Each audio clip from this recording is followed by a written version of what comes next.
other things you've written on, feel free to do so. But welcome, Richard Brown.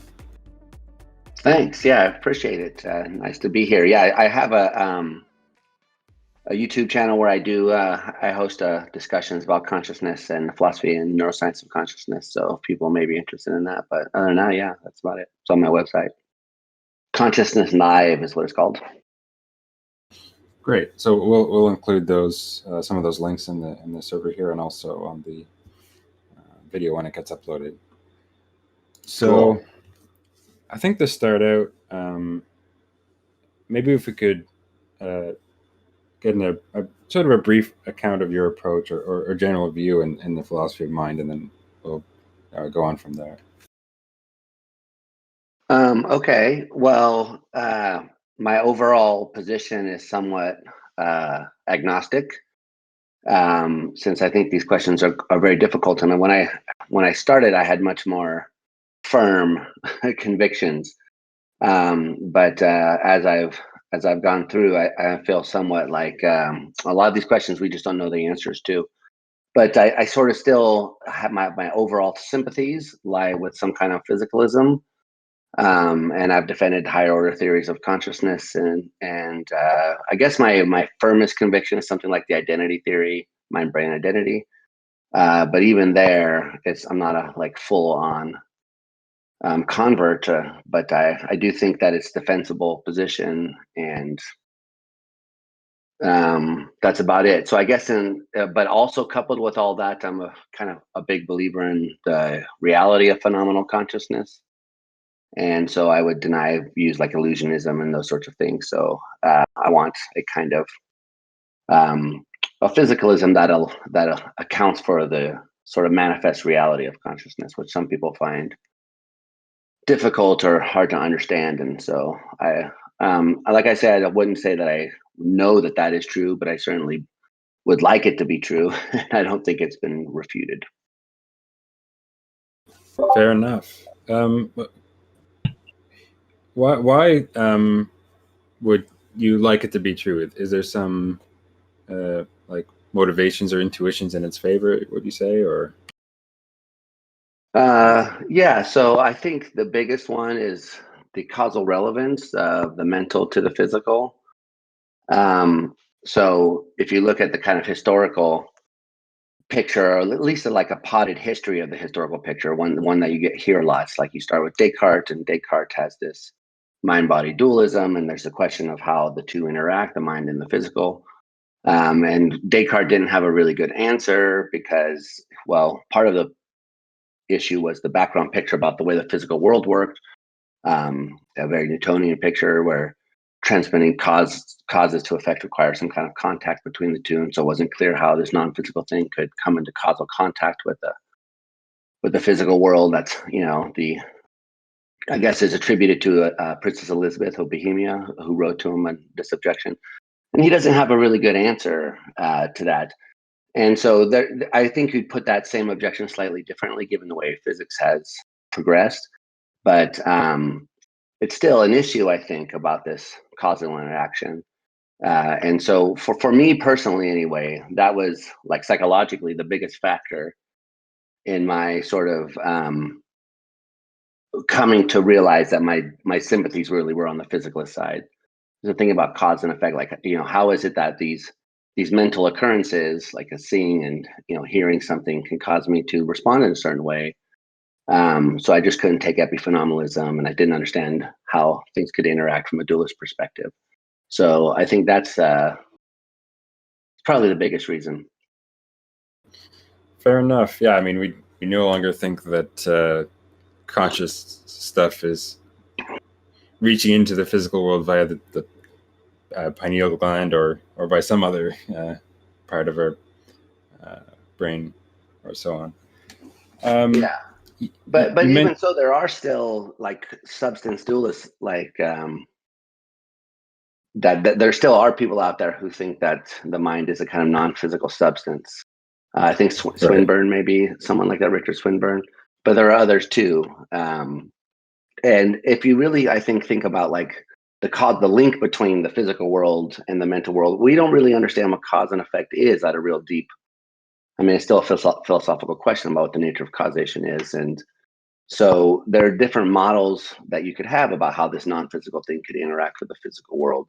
But I think that overall, what gives me skepticism about that picture is that as we study the brain, we don't find any unexplained causal events. So it's never the case, or hasn't been yet at least, that we see some sort of neural activity like neurons firing action potentials or a chemical exchange at a synapse or whatever. And then we can't trace the causal chain back to some physical event which preceded it, or to the environment that the animal is in. So there hasn't, as of yet, been a kind of like neural activity where we go, oh, this would require to explain how it occurred would require postulating some energy source that was outside of the normal physical interactions. And we haven't really seen that. Now, that really depends on the brain being a kind of closed system causally, and it's not clear that it is because it's so complex system. So I think there's wiggle room on both ends of that. But that just seems like a piece of evidence right there that we haven't. There hasn't been a need to postulate the existence of an outside cause. I mean, a non-physical cause. And so then, if that continues, then if consciousness is real, it would have to be epiphenomenal if all the cause and effects are taken care of at the physical level. Which is why, if you think that the mind is the physical, so if they're just identified, then you get the causal power. Why is it that this conscious state has the cause and effects that it does? Well, because it's just a physical state. So I still think, in my thinking, that's one of the biggest reasons for taking physicalism seriously. And it's been quite some progress in philosophy, I would say, that the kind of panpsychism that's out. Well, I'm not a panpsychist, but at least they've made an attempt to try to address this question from like a panpsychist point of view about how, if the physical properties really just are consciousness in and of themselves, there's an identity at that level, then whatever cause and effect powers the physical properties have is just the cause and effect powers of the bits of consciousness. So at least I think there's been some effort amongst the people who find troubles with physicalism to try to understand this cause and effect issue, and to account for it in their theorizing, rather than just like defending epiphenomenalism, which I mean is something that you can do, but it's a lot less popular nowadays. Do you think that this sort of reasoning could be made even without appeal to causation? Like, for example, suppose we just consider that, well, how the physical world evolves, including how the outcomes of our actions occur, depends in a way only on the prior physical states and like the laws of nature, maybe some objective chanciness if there is any. And so it doesn't seem that something else is making a difference in the world, even if we don't construe that like causally. Do you think something like that could be a reasonable approach? Yeah. So I mean, I'm not. So can you just say that? Can I ask you just to rephrase that? So what you're, or let me see if I can rephrase it and see if I'm understanding what you're saying. So is the idea that you don't talk about like an event causing another event, but you just say there's a progression or something like that that's not causal? Yeah, I mean the world evolves in a certain way, and part of what occurs is going to be the outcomes of our actions, like the things that follow mental events and so on. Right. But there's no need in describing how it's going to evolve to appeal to some non-physical thing, right? It's just given some state of affairs and the laws of nature, and maybe some objective chanciness, if there is any, you can explain all the results in principle, at least. And so you don't need to appeal to some non-physical, mental interaction or something else like that. Yeah. Oh, I see. I think I was misunderstanding. So I think here it may be that there's a distinction you want to make about like the word physicalism and what it applies to. So you can have, like, the way I was thinking about it was that I'm a physicalist about the mind. Right. It's a separate and further claim to say, well, you're physicalist about everything, about the nature of the entire realm. And so some people would say, look, there's got to be some non-physical things generally speaking, like maybe numbers, logical truths. I don't know. So, Oh yeah, but I'm not trying to make a state or take a position on that. Okay. But at least as it concerns the things, um, relevant to our actions and so forth, the evolution of the physical stuff in the room, so to speak, where we exist, that sort of thing, those sort of things can be described physically, and the outcomes can be predicted in that sort of way without appeal to um, non-physical interaction, if that makes sense. Yeah. And so I mean, I'm perfectly happy with that way of putting it. So yeah, I think that is a good way to start then, given what you just said. All right, fair enough. But I mean, so that would be the idea there would be that, well, we just have some reason to believe that everything is physical. So I think that the question would still come up, because I think many people who think of the mind as not physical think of this as being maybe the one special area, and everything else is going to be law-like and regular. And then there's this new thing, which only has to do with the nature of the mind. And so I think that if you sort of appeal to general physics, as you were just saying, not even physics, but just some evolution of things, which I would have a hard time understanding without invoking causal relations, unless what you're meaning is something just like, well, we have mathematics that describes it, and so maybe nothing causal is involved in that. But so many people can accept that, but then they're going to say, look, the mind is somehow unique or special. And so what I was suggesting was that even here, it looks like there's just no irregularities that are going to need to be explained. So I think you're right, though. That's like a special instance of the more general thing that you were saying, if I'm understanding you right. But I still think that there's a room for someone to respond and say, well, look, that other stuff is one thing, but here's something that's unique. And the way I was putting it sort of puts pressure on that.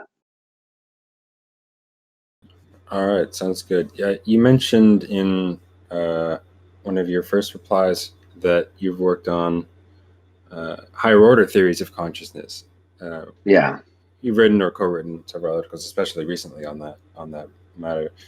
Do you mind briefly laying out what higher order theories are and contrasting them with, say, first order theories or and so on? Yeah, no problem. So when the word higher order is the way it's used there, what it means is, what it's referring to is a kind of a mental state which has as its content another mental state.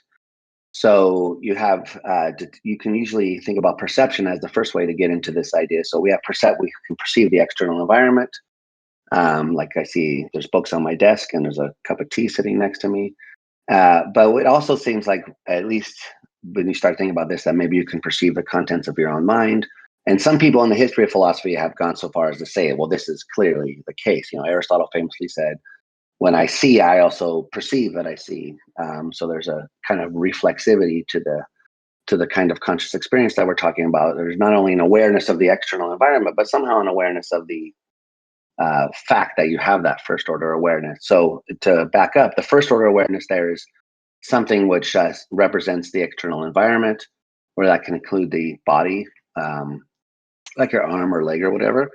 And then there's a kind of inner sense or inner awareness, whereby you can come to have a kind of awareness of your own mental life. So higher order theories, and people typically agree that there are these two things, right? That have, like, states which I think which direct me towards the outside world, but then that can have states that are very introspective and direct me towards the inside world as well. Um, and the higher order theory says, well, look, there's a kind of inner awareness, kind of awareness of your own mental life, which is a necessary component or part of the ordinary conscious experience that you typically have, like when you hear sounds or see colors or taste or whatever. And first order theories deny that any kind of extra higher order awareness is required. And they'll typically say all you need is like an awareness of the external environment. And then um, they'll have to add some conditions on to sort of deal with some puzzling cases that come up, like subliminal processing and perception and so forth. But then they'll have to add something to it. But the basic idea is that a first order or a state which is putting you in contact with the external environment is all there is to having a conscious experience. And the higher order view says, well, you need that maybe, and then also in addition, an awareness of the fact that that's occurring. Great. So I had sort of a follow-up question about that, but it's also applicable to sort of the philosophy of mind in general. Okay. So even assuming that the mind is physical, how do we determine which features are constitutive of consciousness versus which are like merely strongly correlated with it? Perhaps they stand in some sort of causal relation to it. So for example, suppose that whenever we are in fact conscious, we have some higher order representation of our states, but that this representation isn't part of the mental state. It's just something correlated with it. How do we, go about ruling something like that out? Yeah, that's a really good question, and that's in fact one of the big questions that exists right now, and it's closely associated. I think maybe Ned Block is someone who is an early, at least in the current contemporary perspective, an early person who's sort of pressing this kind of issue. So Ned is a professor at NYU, and he used to be at MIT before that, and he's made a lot of contributions to the philosophy of mind, and probably is a well-known person. I don't know actually if you've read any of his stuff, but Yeah. I'm assuming you have. And Yeah. so So he first started pressing this puzzle under what he called the methodological puzzle, and the methodological puzzle was exactly the question that you just raised. And so um, a lot of times when we're having a conscious experience, for example, we can also report that we're having that experience. We can say, oh, I'm seeing the red triangle or tasting this taste. And so there's a question that's going to be something that's highly correlated with the occurrence of conscious experience, so that there's this ability to report. And so if you find this activity in the brain, which corresponds to what you think of as high level cognitive processes, then there's always going to be this question, what you just raised, about how can we tell that's really part of what we'll call like the neural correlative consciousness, where that's the minimal brain activity responsible for having a kind of experience. How can we tell that this is one versus the other? And so some people think that you can't empirically solve that problem, uh, and for sort of obvious reasons that anytime you say you're going to have the experience, is a time that we're going to know about you having the experience, because that's the only way that we have to assess. So these people would say, that's the only way we have to assess whether you have the experience or not, is to ask you. That's the only way we can do science. And so if we can't ever tell the difference between you actually having the experience and you just having the state by which you report the experience, then we're going to have this confound, which is eternally there. So Block famously argued that what we want to do is kind of triangulate in on the question, and that we're not going to have a direct sort of answer to the question, but rather we have to look at the kind of broadest swath of possible evidence, and that comes in from multiple layers. So we want to look at the evidence that comes in from psychology, the evidence that comes in from neuroscience, and also philosophy to some extent. And we want to see how those kind of things all hang together, and in terms of different theories, and make sense of kind of connections between them. So we want to look for ways of saying, well, here's a bunch of information about how the brain works, and here's a bunch of information about at the psychological level, at psychophysics or something like that. And then we want to see how they overlap each other. That's what he called the mesh, between psychology and neuroscience. And so what you get is a kind of argument to the best explanation. And so I think that that's really our the only way we have to really move forward in these kinds of issues. So what we have to do is look at which theory preserves overall the most of the way we common sense and theoretically think about the way the mind and consciousness relate. Great. Thanks for that answer. So I'm going to go to some text questions that we have. And by the way, anyone who's listening, if you want to ask a question in text or in VC, just look at the AMA discussion channel and post in there. So we had a question from Hedrit L. We'll get to David Lee Roth in a second, who was wondering, where is the border between consciousness and subconsciousness? Will this border fluctuate or behave in a way that allows transportation of thoughts, emotions to travel one or both ways? Yeah, that's a good question. So it depends on what you mean by subconscious. So maybe if I'm allowed to ask follow-ups, I might ask what was meant by the subconscious. So because if it's associated with some kind of Freudian thing, I think that may be slightly different. But certainly in the contemporary like cognitive sciences, the kind of general picture, which is disputed by some people, but the general kind of picture that I would endorse is that we have subpersonal states, like states of like the brainstem and so forth, which we can never become aware of. And no matter how hard I try, I can never sort of get in touch with what's happening in my cerebellum or my brainstem. Um, so those are just completely non-conscious processes that aren't even candidates for like entering into your experience. And then we have what would typically be called unconscious, um, but uh, but some people will call those states non-conscious because the terminology here is a mess. But we'll have states which you're not consciously having, but you could come to have. And so one typical example is like a belief that you have, a standing belief, like your birthday. So Right. maybe you weren't thinking about what day your birthday is on, but now that I said that, you're thinking, oh, it's on this day. So those things would be sometimes people call them pre-conscious. I don't know, whatever. So that's one way of something being unconscious, but not conscious. But there's another way of it being unconscious, because like a standing belief is probably like a disposition to have a belief as opposed to being some actual current mental state. But there could be actual current mental states which themselves are unconscious. And so here, like the case of subliminal priming is probably one great example where you can present something on the screen and people will say they don't see it, but then you can show it has some effect on their behavior. Like they're disposed to answer a question about a word in a certain way as opposed to another way, like the meaning of the word, for example. Like if you hear the word morning, you could interpret it as like good morning, it's morning time, or morning like you're being sad. And so people will interpret the word one way versus another if they're presented with like a sad picture, but subliminally. So they say they don't see the picture, but then afterwards you ask them the word morning, and then they say like the one having to do with sad as opposed to the one like AM. So you're showing, and there's many examples like that where you can show that the thing was not perceived consciously, or at least the subject says they don't see it, and yet it has some effect on their behavior. So if that's what you mean by like subconscious, um, then the answer is that for each person it's slightly different, and we can sort of test in the lab at what point they get 50% of like asking quite like you go to the ear doctor, right? And they just say, here's a Mm. tone, could you hear it or not? And then they find out where the threshold is, where you're a chance basically of saying 50% of the time yes, 50% of the time not.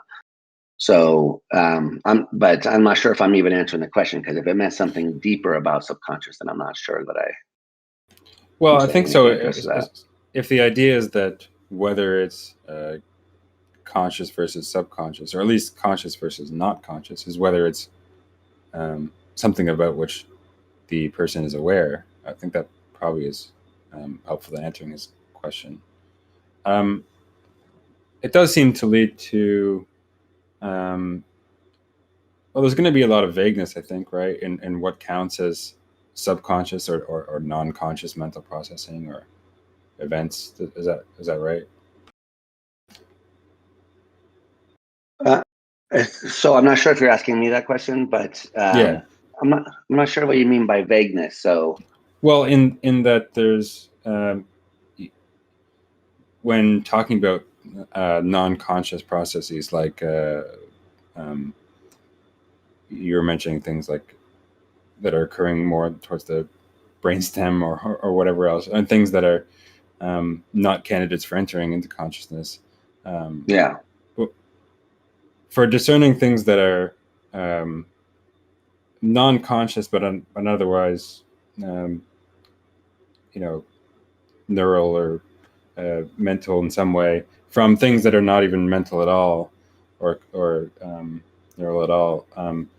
There's going to be a lot of borderline cases, right? Or at least not going to be clear which way they would be classified as, or is it not really a yeah. So relevant you question? have some like occurrence that's going on in the brain, and you're saying that maybe this particular pattern of neural activity or whatever, it's not clear whether it's a subpersonal state that is not going to be one that can be conscious versus what a personal level state that is a candidate for being conscious. That's what you're saying.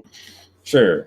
Or at least, or even ones that aren't differentiating ones that aren't candidates from being conscious, but we still consider them part of like mental processing and so on, and ones that aren't even relevant to like mental processing that aren't conscious. Like maybe, I don't know, suppose you had some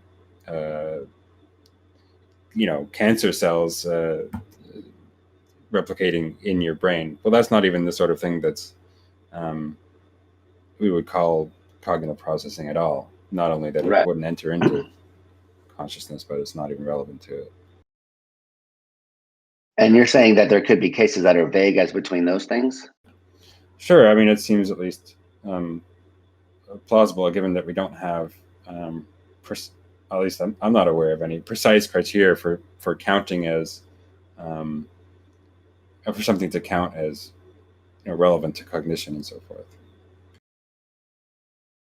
Yeah. I mean, I think that's generally right. At least for the human brain, we don't have any clue really about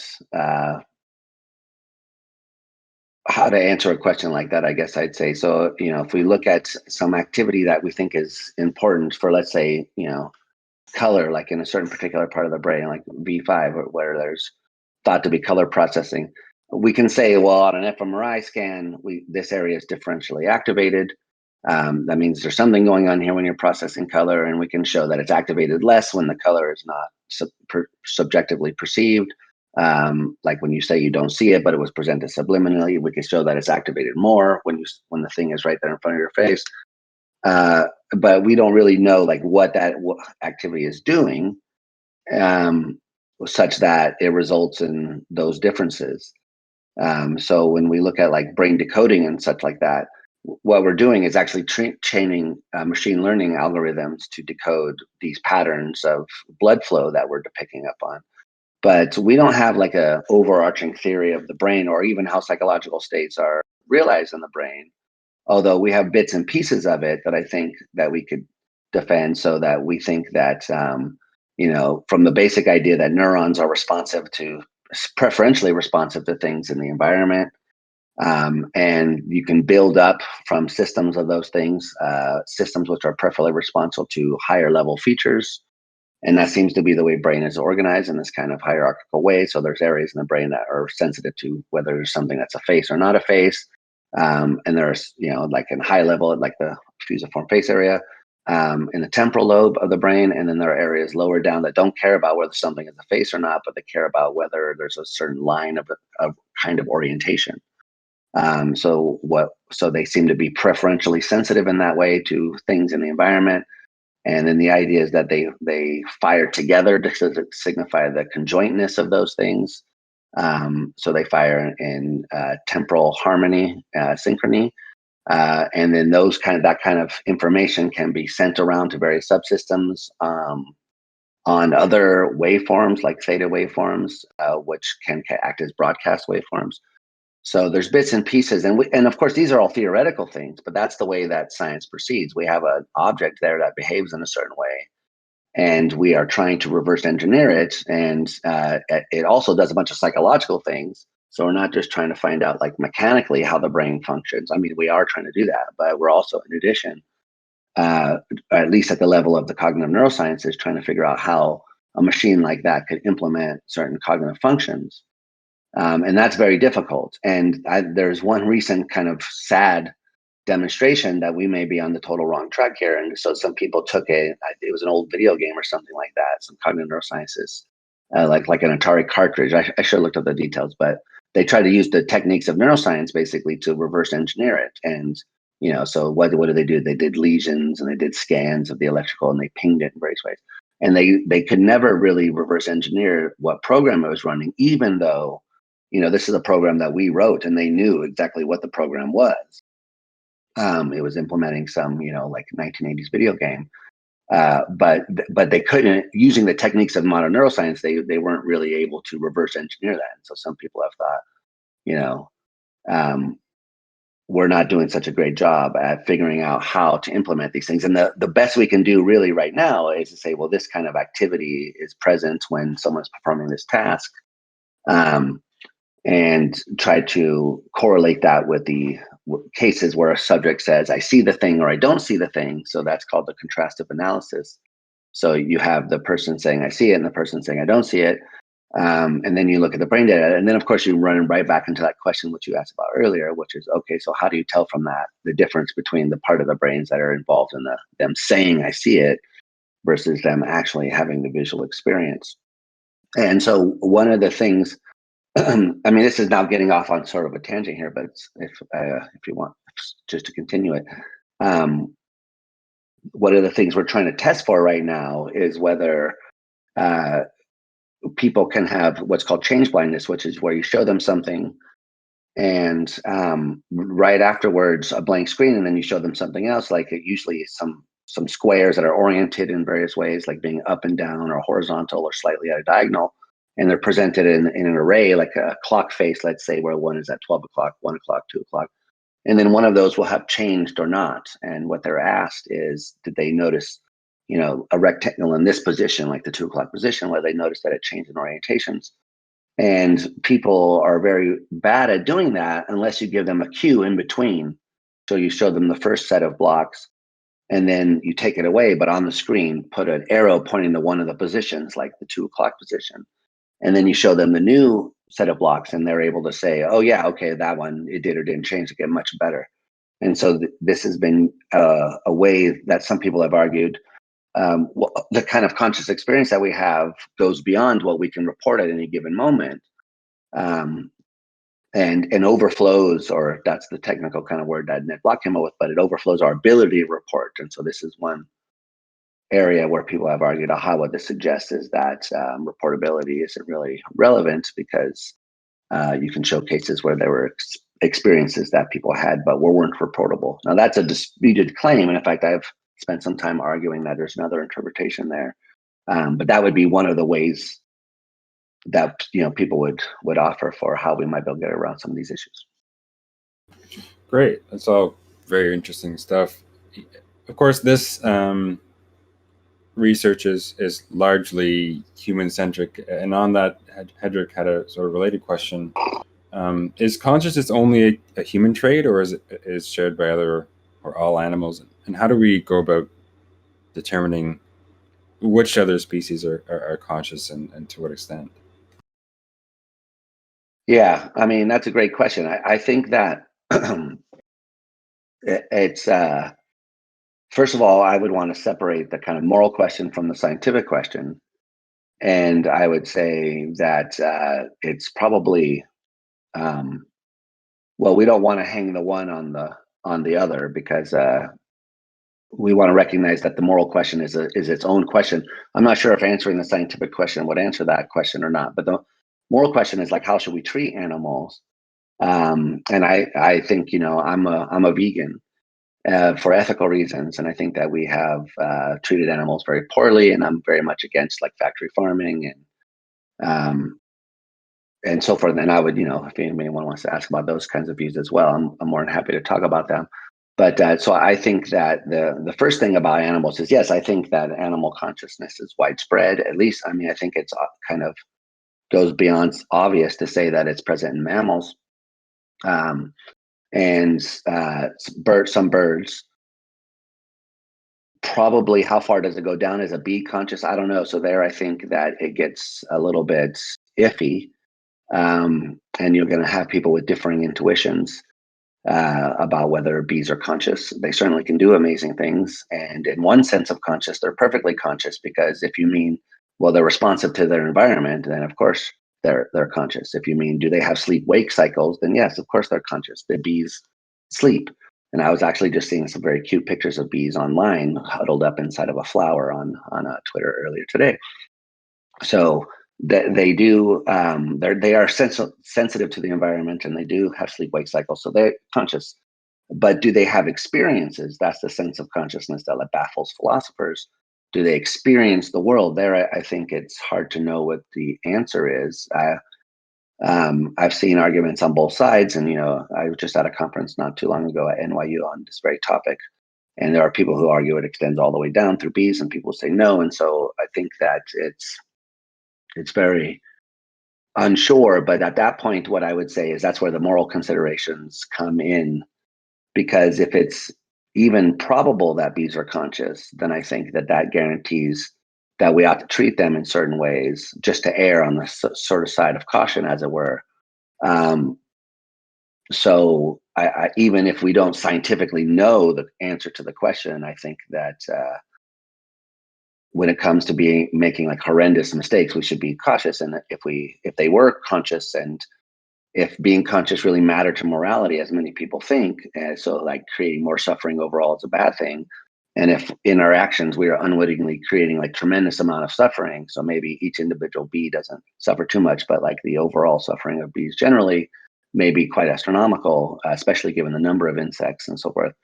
Then I think that's something we should take seriously, as a possibility that these things are suffering, even if minutely, and so that's going to say we should worry about them. Now, I don't think that's these questions about like, oh, so if so, then how many ants outweigh the life of a human? I think those kinds of questions are very counterproductive, and there may be vagueness there, to bring up a sort of point you were pressing earlier, like borderline cases where you're like, I don't know. But anyway, so I guess I'm getting a little bit distracted. Sorry.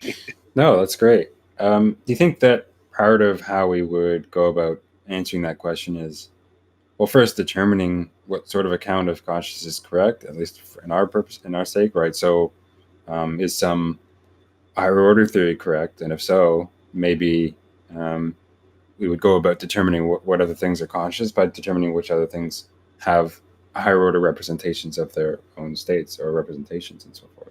Is that sort of a way to go? Yeah. So I think so. That was kind of where when I was getting sidetracked a second ago, that was kind of one of the points that I was trying to make in passing, was that I think the question about animals is really a moral question. And then there obviously is a scientific question about, okay, so do they instantiate this or that property there? But I just don't think that any theory of consciousness is going to outweigh those kinds of moral considerations when it comes to thinking about animals. And in particular, with just to illustrate this, maybe when you think about like the higher order theory of consciousness, okay, so what does it say? It says you have to have this kind of inner awareness to count as being conscious. Okay, so that's a psychological fact. So how does that get implemented in the brain? Well, of course, it's not clear. So some people are going to say, well, okay, so this sounds like a kind of cognitive thing, and the frontal cortex does a lot of cognitive stuff, so probably it's going to be there. But other people say, no, it sounds like a self-consciousness thing, so there are different parts of the brain that deal with self-consciousness, so maybe it's going to be there. And then there are other people who say, well, no, wait a minute, it could be a kind of self-reflective consciousness where the state itself is an awareness of itself, and so only involves like activity in the visual areas of the brain, the lower areas of the brain. And so because we're not really at a time in history where we can say what the brain does and how it's doing, it's really unclear how to relate these kinds of psychological level processes to the neurological level. Now, that doesn't mean that we're not going to be able to do it eventually, and it doesn't mean that we can't have evidence one way or another about things as they currently stand. But it does mean that these questions become really difficult when you try to say, okay, so what really is required, for example, empirically, for a higher order theory of consciousness to be true? You have to make some background assumptions. And so one assumption currently is that like the prefrontal cortex is importantly involved. No, notice there's nothing in the higher order theory that says, oh, it's got to be prefrontal cortex, but you might think, well, we think that's where planning and things like that, certainly attention and those other processes, which seem to be on the same area level, are implemented there, or at least, or importantly, those areas are involved in it, like working memory and so forth. So you might think, well, for that reason, it's reasonable to think the frontal cortex is involved, and then you get a version of your question, which would be like, okay, so could we then look for whether other animals have prefrontal cortices, and we can say like bees don't, and so forth and so on. So I think that is one possible way that you could argue, and certainly what we need is some sort of theory ultimately, in order to answer questions like that.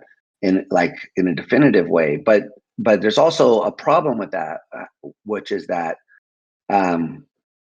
we can't rule out the fact that consciousness or mentality generally is what we call multiply realized, which means that there might be different ways of implementing the same sort of like different materials from which the same thing could be built. So some people think, well, could a computer be conscious just like us? And some people say yes, whether they're physicalists. And some people who are non-physical say yes. So like David Chalmers is some sort of dualist, but he thinks computers can have conscious experience just like us. In fact, just because he thinks that there's some kind of law-like connection between the functional states of the computer and these non-physical consciousness properties, whatever they may be. And then there you go. So yeah, it's I think that question becomes very difficult once you start realizing how much variability there may be. And I just think that it's more certain that animals are conscious than any theory is going to. I don't think any theory is going to convince us that animals are unconscious. So there are some people though who think this matters a lot. So one of these guys is named Peter Carruthers, and he defends a version of the global workspace theory of consciousness, where a state is conscious when it's sort of made available to a large variety of systems in the brain for control of action and reports and those sorts of things. And so it's got to be globally available. And then, so that's one claim, is that, well, that's like a plausible empirical claim about what the nature of consciousness is. And the second claim is that it's not clear to what extent, there will be cases that are vague where it's not clear whether the animal really has a global workspace in this way, or whether it sort of has one or kind of has one, like a little bit, but not a lot. And so he thinks the question of animal consciousness is just, it isn't a coherent question to ask, because when we discover what consciousness is, we find out that it's just a kind of a meaningless question. Do these animals have this or not? It's sometimes it's maybe, sometimes it's kind of. So I guess I am less implied to take that route. And if a theory had the implication that animals weren't conscious, then I would wonder, whether we had good evidence for that theory. But so some people might say, look, in humans, the prefrontal cortex is importantly involved, but that doesn't mean that that's the only way that you could have a kind of higher order awareness. Maybe you could have it in this way that doesn't involve a prefrontal cortex, like in a simpler animal with a more primitive version of this inner awareness. So all of that is a long-winded way of saying that, yeah, I think that the theory first way of doing it is it runs into those kinds of difficulties where you're not clear what would confirm a theory in this case, at this instance, and that there's always going to be ways to reinterpret the evidence. Yeah, fair enough. You mentioned also there briefly some of your thoughts on animal ethics. I was just wondering if you could maybe expand on that, and what would you say to someone who responded by saying, well, I just don't really care very much about animals, or at least some animals, and so didn't share some of your ethical views? Yeah, so I guess I would want to know why such a person didn't care. So it may be that they just don't care about morality. And that's, I guess, one reason that someone might not care about those kinds of issues. But I find it hard to interpret someone who says, well, I know that there's a lot of suffering involved in the way that we produce this product. And I also know that it could be easily avoided, and that there are ways of, if not like minimizing the suffering, then avoiding it. And yet I just don't care about. And also, I guess you'd have to add that, and also, I care about morality and I want to do the right thing, but I just don't have a considered, it doesn't really bother me in this case. So I find that to be a hard position to understand. I would want to know why they thought that they really cared about morality if they had an example of a case where there was a tremendous amount of suffering that was easily avoided, but yet they weren't motivated to do anything about it. So if someone said they, so I don't, maybe I'm misinterpreting the way that you meant that question, but if someone said they literally just didn't care, then I would want to know what they meant by that, because I find that hard to understand. Now, maybe what they would say is, well, I just think that humans are more important, and that animals just intrinsically matter less than humans. To which I guess this is why, people like Peter Singer has coined the term speciesist to kind of capture this idea. And so I guess I would say, yeah, that sounds a bit like speciesism. Just saying that, yes, there's these things which are identical, namely suffering.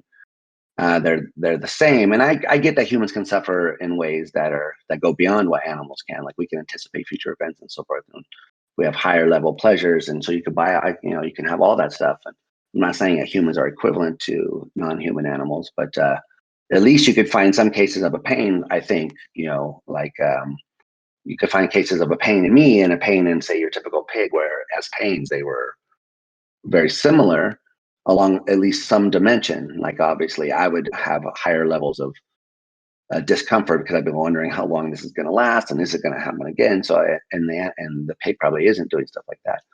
But still, just insofar as the like the painfulness of the burn or the shock or whatever, that just in that dimension, I would think, well, these two are indistinguishable in terms of their painfulness.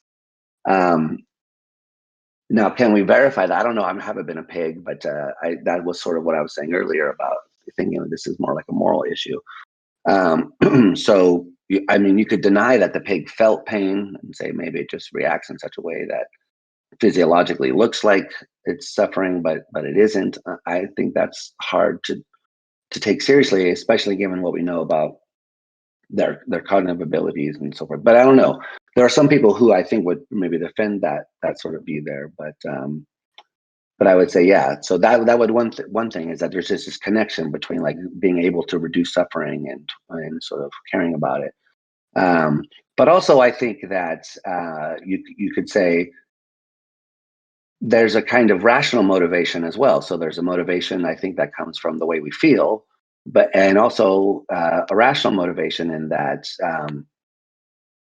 it's sort of Kantian in a sense, whereby so Kant thought you want to have this test to see whether something was moral, to see if you could will it as a universal law, and will that everybody acted in the way that you were thinking about acting.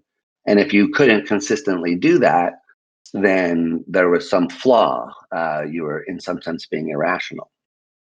And so there's a lot of controversy about this, but some people like this kind of general Kantian idea that morality is a law that we give to ourselves, that the source of morality is just from the fact that we are kind of a law-willing kind of creature.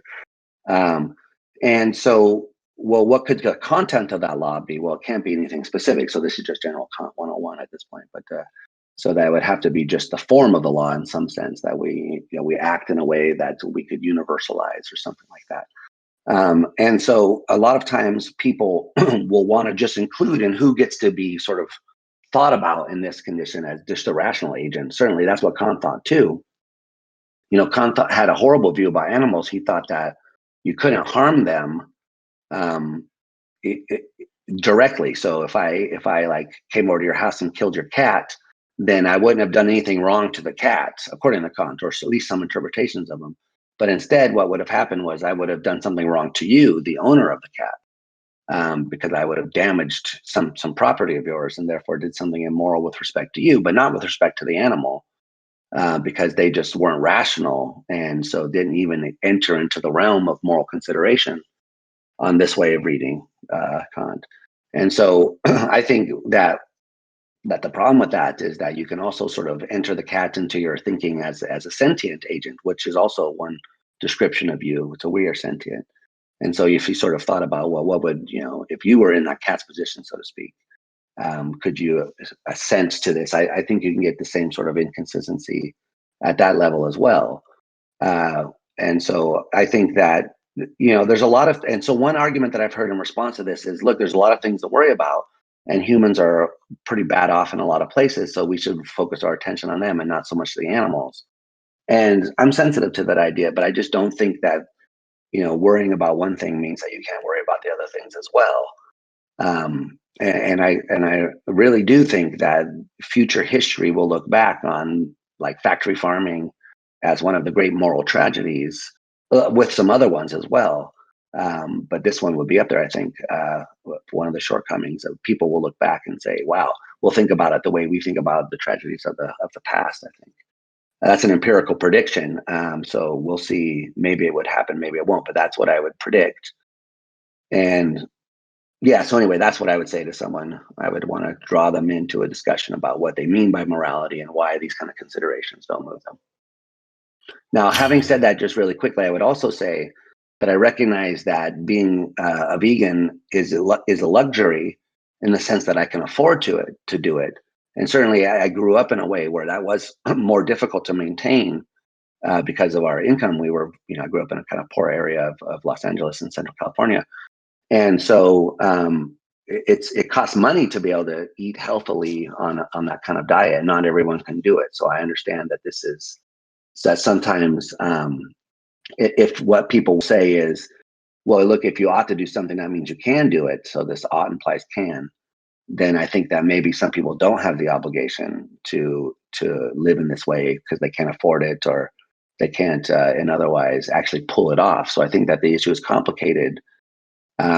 And that's partially because of societal reasons, and the way it's cheaper to buy a Big Mac than it is to buy some healthy food that you can cook for yourself that's whole grain or organic or whatever. And that's unfortunately the way our society is, and we should be working to change that. But so I do think that that you can't just make a blanket statement like you should be vegan or you should be vegetarian, because there may be other considerations which render it sort of out of their ability, so to speak.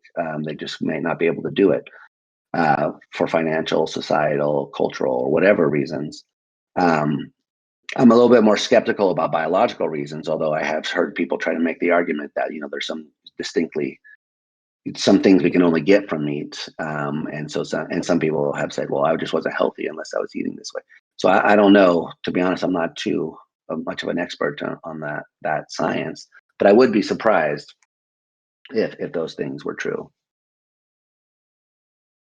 All right, thanks for that answer. So we're going to get to a few VC questions. So David Lee Roth, if you wanted to ask your question. Hi, Dr. Brown. Thanks so much for being here once again. I actually have a couple of questions. So if you're not able to keep track, that's totally fine. I'll understand. So let me start with this one.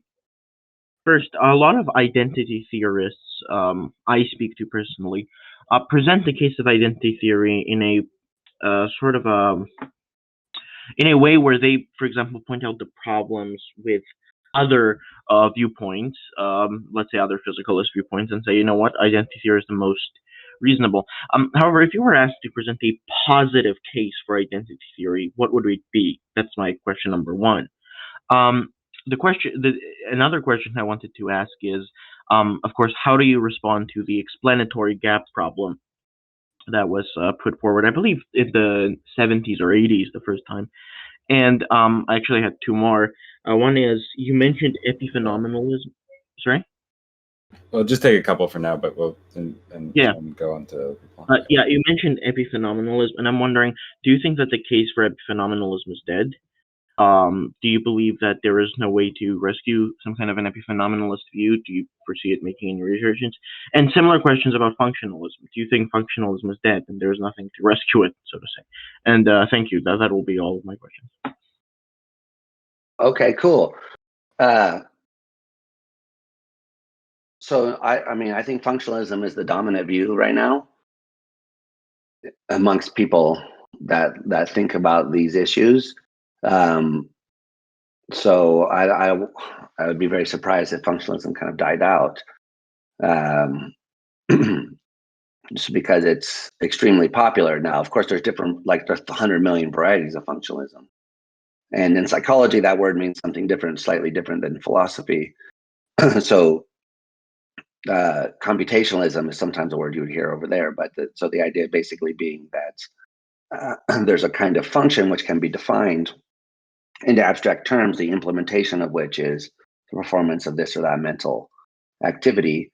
I think that that's the dominant view, and that the identity theory is a minority view, and so are these other kinds of theories, like panpsychism and so forth. Those the people hold them, but I don't think they're like holding over large sways of the professional world, at least. I mean, at least the philosophers of mind and so forth. So now the positive, so kind of go back to the beginning, the positive case for the identity theory. I guess, so I really have, I'm someone who splits. I don't have like a definitive view, so I'm not trying to dodge the question or be unhelpful, but I do think that I sort of have partial credence levels in multiple positions here, and I wouldn't say that I would, so I would defend them all, is basically what I'm saying. And but anyway, so one of those views is the idea that identities they're not discovered, but they're postulated to make other explanations. So to take the example like water and H2O, why do we think that water is identical to H2O? Why don't we think that water is merely correlated with H2O, or that there's a dualist water H2O, and which is compared to the physical H2O, the way some people think dualism is true of the mind and the brain? We don't think that. In fact, I don't know of anybody who has gone around saying, dualism for water. So why don't we do that? Well, the one answer is because this isn't something we discovered about the world, but this is something we postulate about the world to make other things intelligible. So here, this is kind of the mesh kind of argument I was alluding to, but in a different context. So here we have some facts about what water does, like it freezes at a certain temperature, and boils at another temperature, and various sea levels and blah, blah, blah. If you put salt in it, it boils at a higher temperature, you go to the top of the mountain, lower, blah, blah, blah. Okay, so you got the whole facts about what happens to water. And then we also have some facts about what happens to H2O. It crystallizes at this temperature. It's what we would call a liquid at another temperature. And so then these two things, we can line them up. We say, aha, there's this correlation that exists. When the water is in this state, the H2O is all in this other state. So when the water is frozen, the H2O is crystalline in its structure. When the water is liquid, the H2O has its particles kind of freely moving about. And so we see this kind of connection. And so that's a correlation. And then what we want to know is, well, what should we do with it? Well, many times what we do is we postulate an identity. We say, well, that one thing is the other thing, because now we can explain, using this identity, we can explain why water freezes at a certain temperature. It's because water is H2O, and H2O has these chemical properties such that when the temperature is low with the kinetic energy, blah, blah, blah, crystalline bonds, blah, blah, blah, you tell the whole chemistry 101 story. And then now you've got a way to understand why water freezes at a certain level. But the identity between water and H2O wasn't it's self-explained. It's kind of a brute thing that you postulate to give other explanations. And if that's your picture, then the reason why we would think that the brain is identical to the mind is because we would be able to explain certain kinds of things which we couldn't otherwise. And here I think, and this kind of goes right to the question about epiphenomenalism, because I think that one of the things that we're able to explain is the way that the mental causes physical events. So if I have a itch on my lip and I reach my finger over to scratch it, you might think that my experience of the itchiness played some role in causing that to occur. And so identifying the neural activity with the mental activity gives us a way to explain what happened. Well, the itchiness just was this activity in the brain, and here are the motor commands, and the arm moved in this way, or so forth. And now, and so that's one way of approaching these identities, and that is the way I think that people like Ned Block think about this question. And he is an identity theorist about these kinds of properties, like the phenomenal properties. He thinks that he's not a higher order theorist; he's a first order theorist, and that that's whatever. But he thinks that these things are identical with certain activities in these various brain areas. And the reason why he thinks that is because we postulate them in order to make other explanations to connect the psychological level to the neural level, so that we can understand how having these mental effects is brought about by having the physical effects. Okay, so that's one thing. I think that if you're asking for evidence for the identity theory, then somebody might respond, look, you don't give evidence for identities. They're postulated and then they're judged based on their explanatory usefulness. And here's a very useful explanatory identity. Now, of course, not everyone's going to agree with that, but that's, I think, one strategy. So another strategy is to try to deduce the identity being true.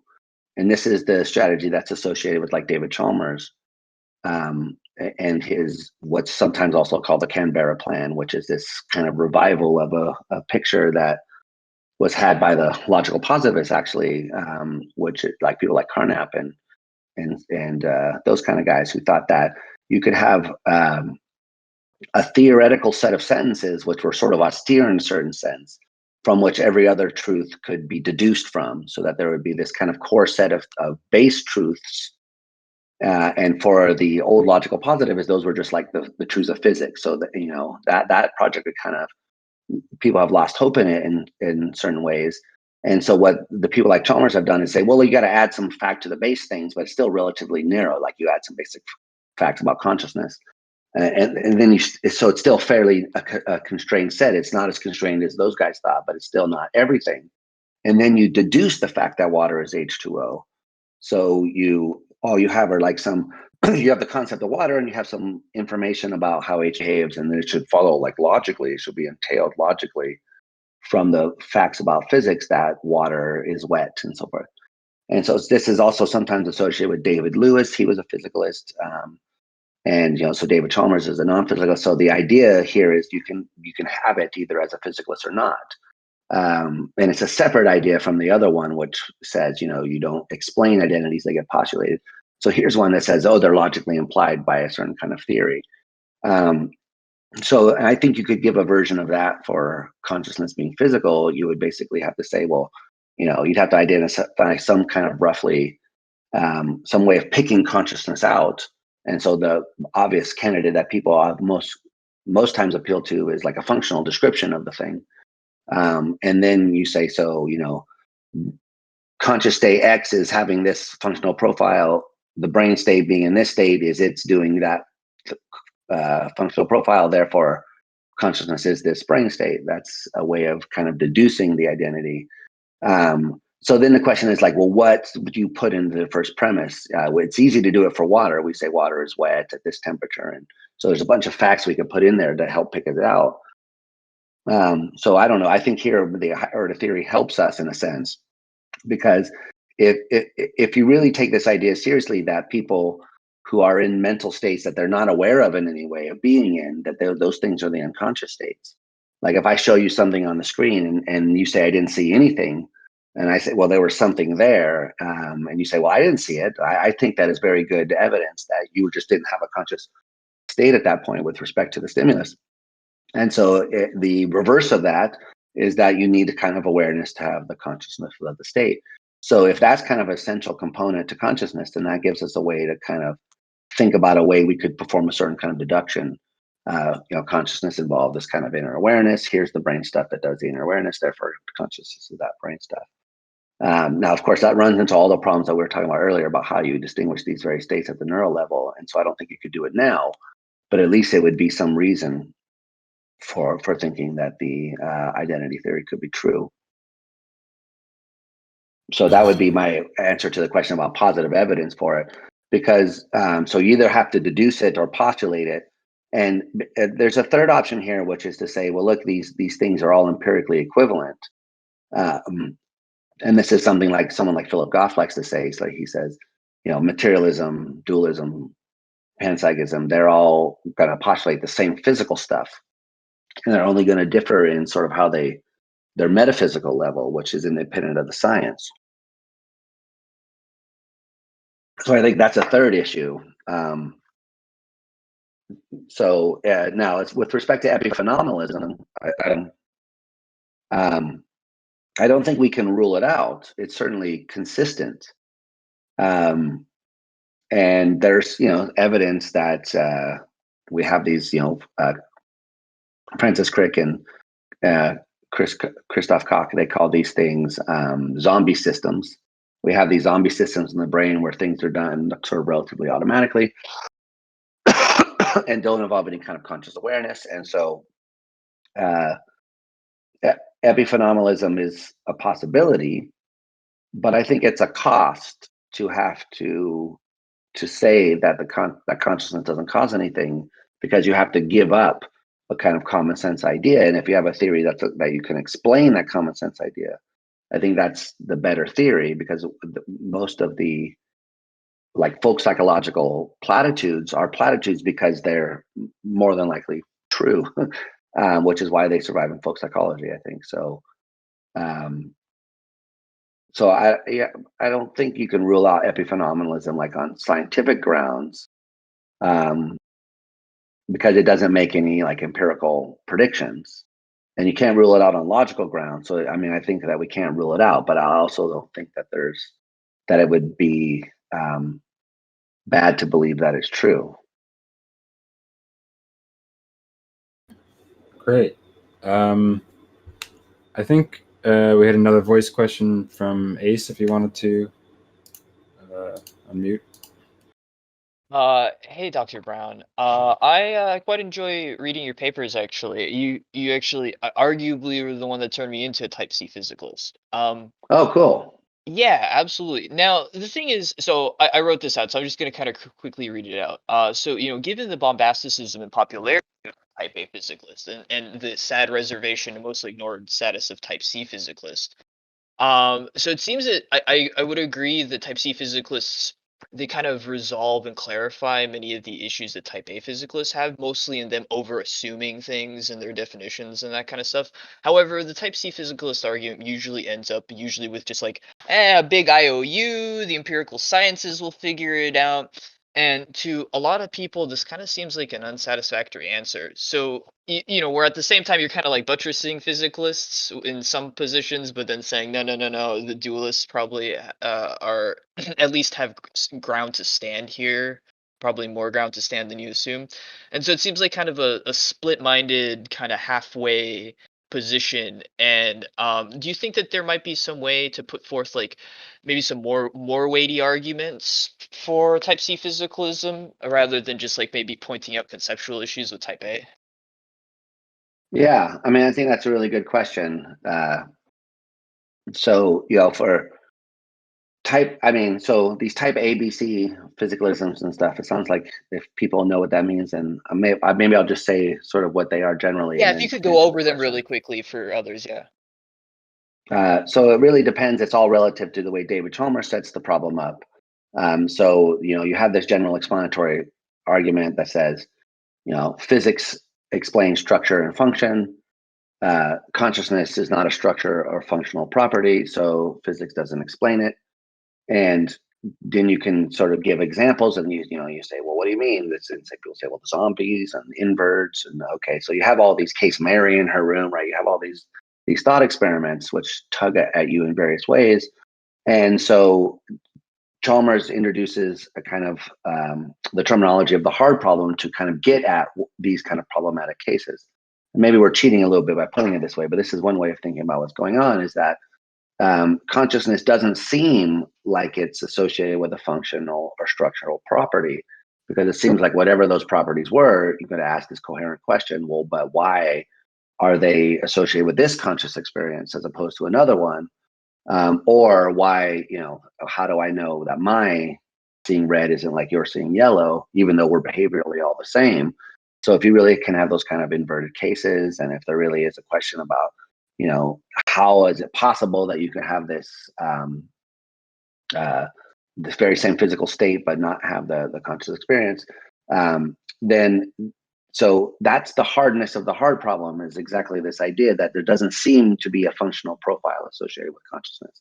And then you can kind of give these cases as some evidence for it. So the easy problems, according to Chalmers, are the problems about how you store information, how memory works, how attention works. And so we can say, well, attention is just amplification of a neural signal, and that's part of the dorsolateral prefrontal cortex is sending signals that amplify these ones from the visual cortex. Aha, there's attention. And so there doesn't, I mean, that's a kind of sketch of a theory about attention and how it's controlled, but you get the, and it may not be right, but you get the idea that there doesn't seem to be a problem in principle there, saying how information is stored or how attention works or how memory works, until you bring in consciousness. And so that's the hard problem of consciousness. And that the ABC stuff is all categorized in response to how you feel about this hard problem. So the type A people are typically represented as saying, well, there is no hard problem.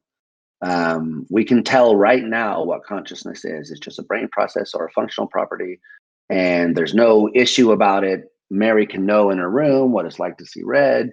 And so people like Dennett are most closely associated with this type A position, although Dennett's very clever and it's all not 100% clear what his real views are.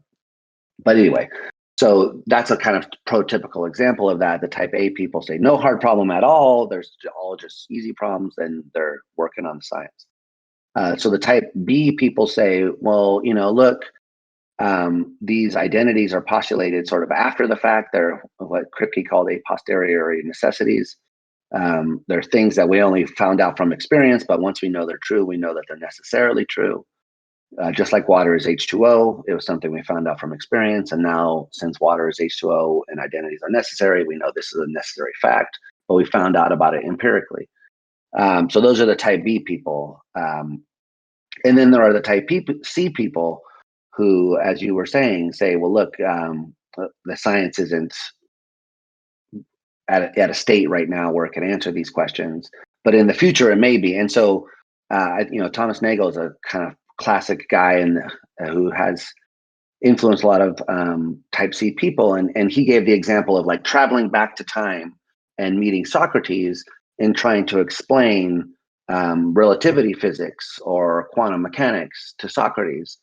And he's not a dumb guy, obviously. Socrates is a genius, probably. But he wouldn't be able to understand what you were telling him. And certainly, even if he could understand it, he wouldn't know why it was true. Because he just doesn't have the right concepts. They're just like there are things that you need to understand like what's going on in relativity theory. You need to understand like non-Euclidean geometry, for example, and he doesn't have any understanding of that. So you'd be sort of wasting your time doing it.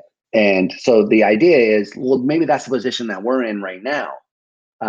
Maybe the fact is that some future neuroscience will be able to answer these questions, but we can't understand how it could do so now. And that's what generates the kind of thing that you were saying, I think, that this seems sort of like a wishy-washy sort of thing. And what Chalmers has done is to argue that, I mean, so Chalmers has actually tried to argue that you, at this point, you either end up being a type A or type B in the long run, so that the same arguments apply. Like either what your position has to be, according to him, is that, in the future we'll learn that consciousness is really a functional or structural property, and then we'll be type A people, or we'll learn that we just have to postulate these identities or something like that, and then we'll be type B people. But that ultimately, either one of those options, there's no other option, he thinks, and so you're going to be one of those. And so the same arguments apply in the type C thing doesn't really work. I agree that you're gonna type C people will eventually resolve into type A or type B depending on how the science goes. Yeah, that makes sense. Okay, so if you think that though, then then Chalmers thinks that all the same arguments apply, right? It's just so you'd have to deal with all the same objections, and so you can still do the arguments and everything just as well. But there are people who don't think that that's the case. So it's not clear to me that those are the only two options. And so that's the problem here, is that if you're trying to sort of imagine what a scientific, how can someone predict using the tools of ancient Greece what quantum mechanics would look like? They can't really, because there's no way to picture it. Even now, obviously, the math of quantum mechanics has all kinds of interpretations and so forth. So it's not clear how science will progress And there's a kind of optimistic meta induction, I think, that you can kind of perform here. And so you kind of look at the history of science, and what you see is a history of people coming to figure out ways in which things which previously presented as not scienceable, not subject to the study by science, became so. And of course, consciousness could be special, and it may resist that. And that's certainly possible. And this is kind of like appealing almost a little bit to like two-dimensionalism, where we've created these conceptual frameworks that even allow us to do science about these things in the first place, where we couldn't even, where it was kind of just a conceptual endeavor, was not an empirical endeavor before that conceptual framework. Yeah, I think that's a good question too. Is like before the scientists can do the work, the philosophers need to do the work. They need to. Yeah. Of course, some people dispute that and would say, no, you just jump in and just do the science. But I do think that that you have a background theory, whether you know it or not. So I agree with what you're saying. But so onto the weightiness issue. So you're saying, okay, so if I'm arguing physicalism versus dualism or whatever, there should be no shame in me appealing to like type A or type B style physicalist arguments. It's just to always keep it in the back of my head that there are at least some kind of IOUs here and there. Is that what you're saying? Yeah, there are definitely IOUs here and there. But I think the IOUs are cashed in by this kind of meta induction over the history of science, that in general this is a trend that we've seen as we get better theories. And so some people are going to look at this debate and say, look, here's the problem, is that you have one group of people who say, look, we can't give you a theory about what consciousness is. You know it if you see it. Or it's like jazz, right? It's like if you got to ask, you're never going to know. That's a famous quote from Louis Armstrong that Bloch likes to quote a lot of times when people talk about consciousness. And he says, look, if we can't say anything useful about consciousness. We just have it, and we know it when we have it. And so there are people out there who think that that's the problem, is how we set it up from the starting point, because we've already assumed at that point that no theory is going to ever be revealing about the nature of consciousness, because we sort of started off saying no theory could ever reveal the nature of consciousness. So the alternative view would be, look, what we need is a good theory about what consciousness is. And then that's going to help us with some of these other questions. And notice that's different than in the animal case, which we were talking about, because there it was the theory was a theory of the implementation of consciousness. Like how does the theory that we think is correct get implemented in these other systems, and what counts as an implementation of it versus just almost but not close enough an implementation. So that's a different kind of issue. But here we're talking about getting clear about what consciousness itself is. Not how it's physically implemented, but just its psychological nature, and using that as a way of trying to figure out these other questions. Great. Well, I really appreciate you answering my question really well. And I have more questions, but I'm going to defer to the other questions that are on the table. So thanks. Cool. All right. Shamos had a question where he's wondering, he said he saw a YouTube video where it appeared that you were hostile to compatibilism, about freedom. And you went as far to say that you thought the compatibilists were just changing the subject. And so he asked, this led me to believe that whatever leanings you had were probably libertarian in nature. And so maybe could you describe your views on free will and whether they've changed since then? Yeah, thanks for that. Yeah, I was hostile to compatibilism, and I still am, I think, hostile to compatibilism. Although I'm going to read this new book that came out between a discussion between Dan Dennett and Greg Caruso exactly on this question about compatibilism versus not libertarianism, but a hard incompatibilism. So, I mean, just sort of personally, I've always wanted libertarianism to be true. I think that if I were like king of philosophy, and could do anything metaphysically, I would say make libertarianism about free will true. But I think also at the same time that it's very difficult to see ways in which it could be true, given what we know about physical reality. I think that maybe quantum mechanics allows for some leeway here, not because of the randomness, but I think that because if you could make the case that consciousness played some role in collapsing the wave function, then you could maybe also make the case that what we perceive as random outcomes are actually somehow determined by the non-physical self that interacts with the quantum waveform. Of course, that's already way far outside of my physicalism, but it's a kind of view which libertarian free will could exist and is compatible with what we know about physics. And so I think that we don't know for sure that libertarianism is false. But it's not doing it. You have to work really hard to see how it could be true. And so I like accounts about we have there are certain moments where we have character defining choices, and all those sorts of things I think are worth exploring. But I think that it's not clear that they win out at the end of the day. So in that case, then what are you supposed to say? So I do think that compatibilism redefines the concepts about what we mean by free will. And I think that one of the things that I'm seeing maybe in the more recent discussion from Dennett, the one I was just mentioning, this, I'm even forgetting when the name of the book is, but they just came out with Greg Crusoe. Anyway, I think one of the things that he is more explicit about is that this is what's called conceptual engineering, that we want to take a concept which used to be used in a certain way and repurpose it to be used in this more meaningful way, this compatibilist way.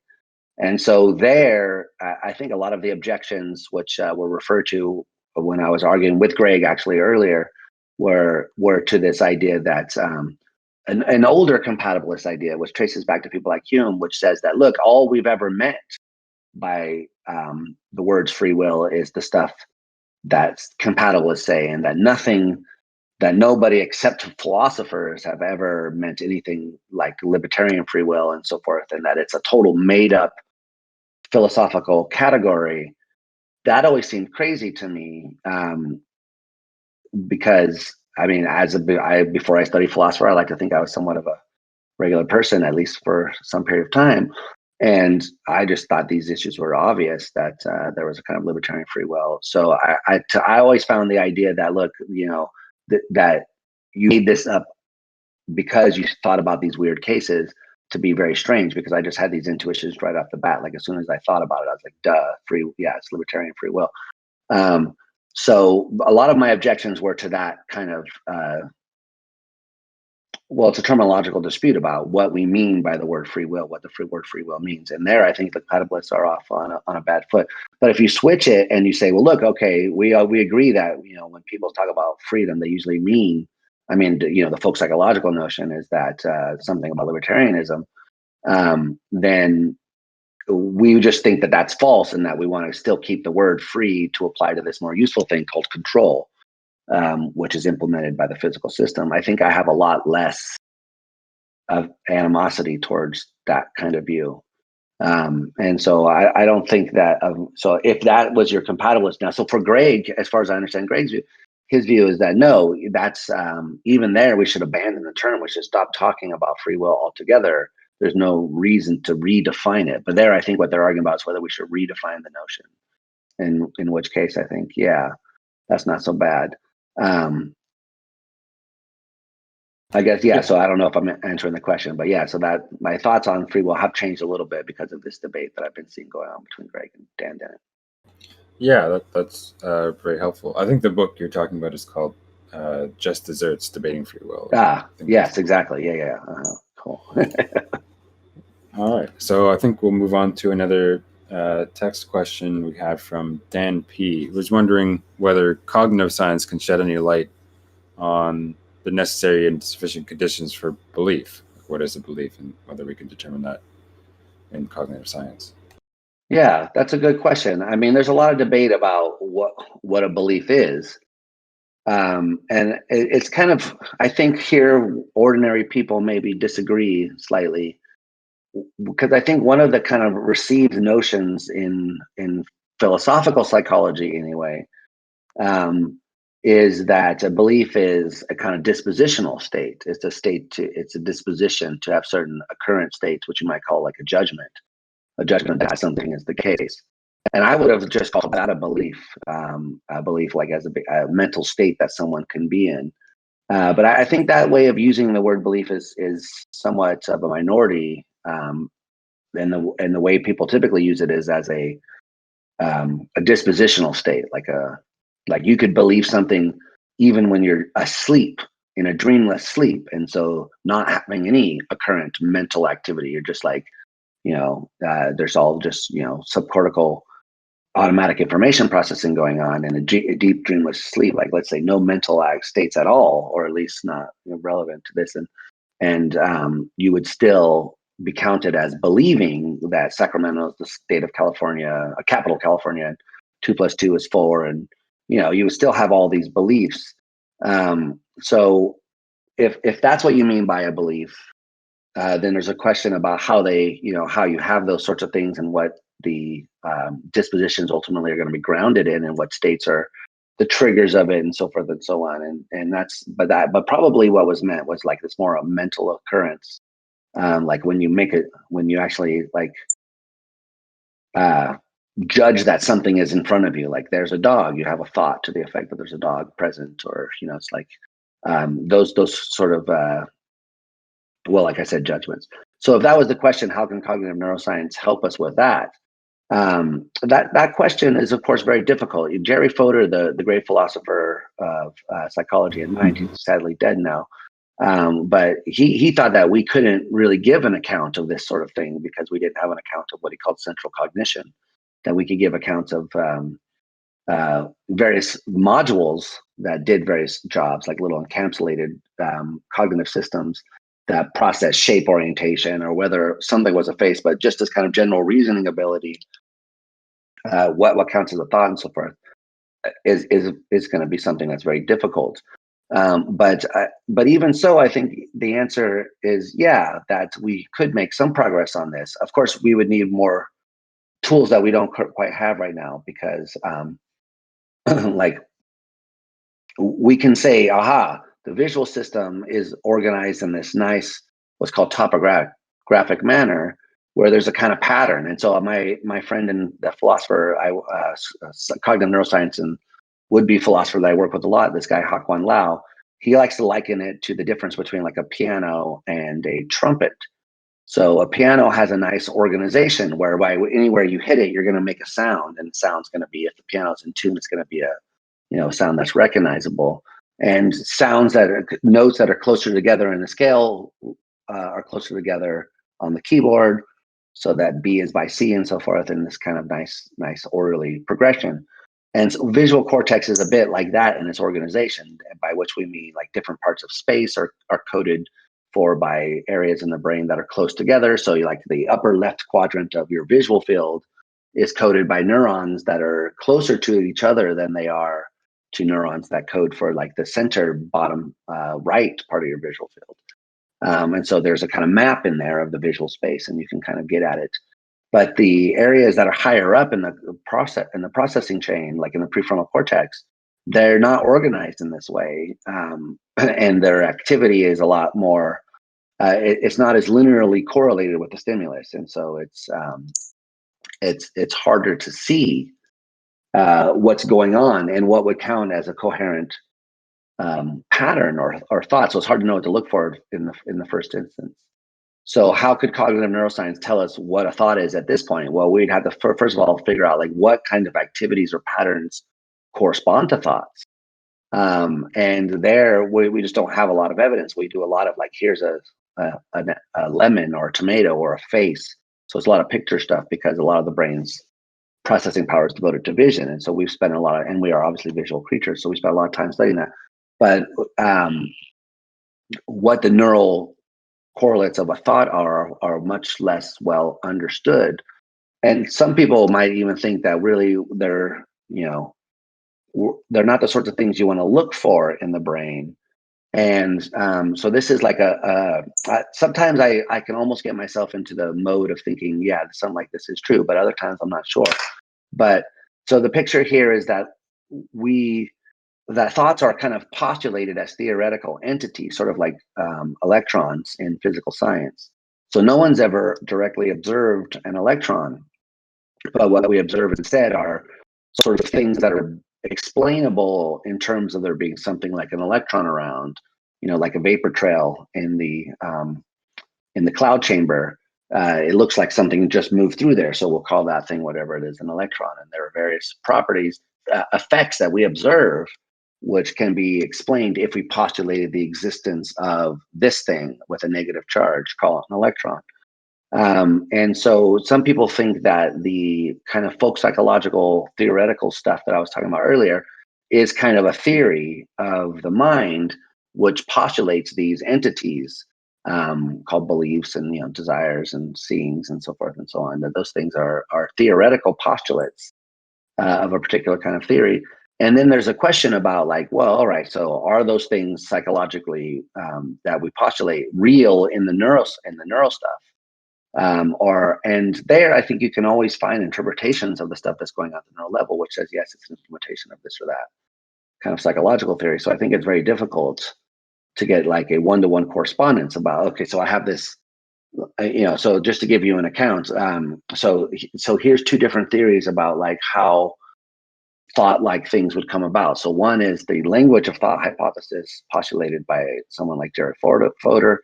And he says, whenever you have a thought like Fido is a dog, you actually token in your mind a little sentence-like thing. It's not in English or Spanish. It's in something called mentalese, but it's got parts that you might call concepts. And concepts are sort of like words. And it's got an overall syntactic structure, and that the brain is sensitive to its, your psychology in general is sensitive to its syntactic structure. And so what we call thinking is really a series of computations performed on the syntactic structure of these language thought-like representations. And they have various other properties like compositionality and recursiveness and these other sort of linguistic seeming properties. And so we postulate the existence of this language of thought, which has this kind of structure that you build it up from its simpler parts. So when you think that dogs bark, the same thing is occurring as when you think dogs are brown. So the pit that picks out dogs, the concept of dogs is the same in both cases because it's like a mental word. So that's one picture. Whereas on another picture, what you do is you say, look, you don't start with kind of concept-sized things, you start with sentence-sized things. And so you have full-blown sentences, and you can kind of define the meaning of these sentences in terms of the inferential relations that hold between them that a subject is going to be disposed to make. Like from the fact that something is dog, you'll infer that it barks and that it's got a tail, and so various things of that nature. And so these are two different pictures. One saying you start with these concept-side things and build up sentences. The other saying you start with sentences and their inferential relations kind of in a holistic fashion. And so people are still arguing about that. One is kind of associated with someone like Quine. That's the inferentialist picture. And the other one's associated with someone like Jerry Fodor. And that's the kind of what's called the animist picture sometimes. And the people debate this. So it's not clear what the right answer is. I have my feelings about it, and I think these certain arguments are successful and others aren't, but that's not the point. The point is that if you want to know what cognitive science can tell us about what a thought is, well, first we got to say what a thought is, and then how it would be implemented in the brain. And we're still arguing about that first thing about what a thought is in a way that's much more intractable than in my opinion, anyway, what consciousness is, because we have a kind of grasp on consciousness from the first person. And so anyway, I think it's difficult. Now, you can still, ask people to think thoughts and encode the activity that, goes on in their brain. And to some extent, we've been making progress on that decoding question. But I think that's much like the idea about when would cognitive neuroscience tell us about thoughts, I think is very far off. And it's not even clear what kind of evidence we'd look for in the brain. I mean, to make any of these things empirically testable, you have to propose a hypothesis about where in the brain, what kind of activity would you associate with these sorts of structures that we're postulating. And I don't think we're anywhere near being able to do that at this point. You bring up a lot of very interesting and complex issues. I just had a sort of follow-up question. Doesn't it, on whether things like beliefs and other intentional states or and so forth are merely some sort of theoretical posit. It's like unobserved in the way that electrons are, as you mentioned. Doesn't something Yeah. about that seems, at least to me, very implausible? In that, well, can't we just introspect and reflect on certain intentional states that we have? So my thinking of in this way, I'm calling that sort of thought a belief and so on. And it's not merely a theoretical posit. I'm introspecting it in a sense, observing it in that way. Does that make sense? Yeah. So I think that there's a danger here of making the circle too small, because we can introspect only conscious thoughts. And so if there were unconscious thoughts, then introspection wouldn't tell us anything about those because they're unconscious. And so there's a question, which, are there any such states which are unconscious? And some people want to say no, that these states which are not conscious shouldn't be counted as thoughts, because, and then they'll give various reasons why that case might be. From my point of view, that seems sort of like a mistake, because if you really think that there's a thought which could be conscious at one time and unconscious at another time, well then, I mean, how do you make sense of the fact that it's an unconscious thought? You have to say no. When it's conscious, is a thought, and then when it's unconscious, it's some other kind of state that we don't really want to call with, like having that kind of mental attitude and content or whatever your story may be. So I think that there's still going to be a question, though, about whether those states exist. Those states which are not conscious but have this kind of content and play certain roles in explaining behaviors and so forth and so on. Like you may come home and your friend or someone may see you stomping around the house, and they say, why are you so angry? And you're like, what? I'm not angry. What the hell are you talking about? And they're like, well, look, because you're clearly on. And you might suddenly realize, oh, whoa, I guess I'm more mad about whatever happens on the way over here, or reading this, Wittgenstein paper or book or whatever. It's got me pissed off.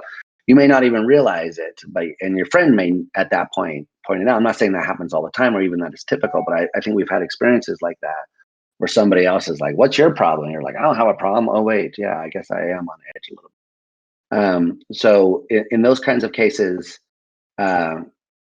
introspection is not going to help us answer the question.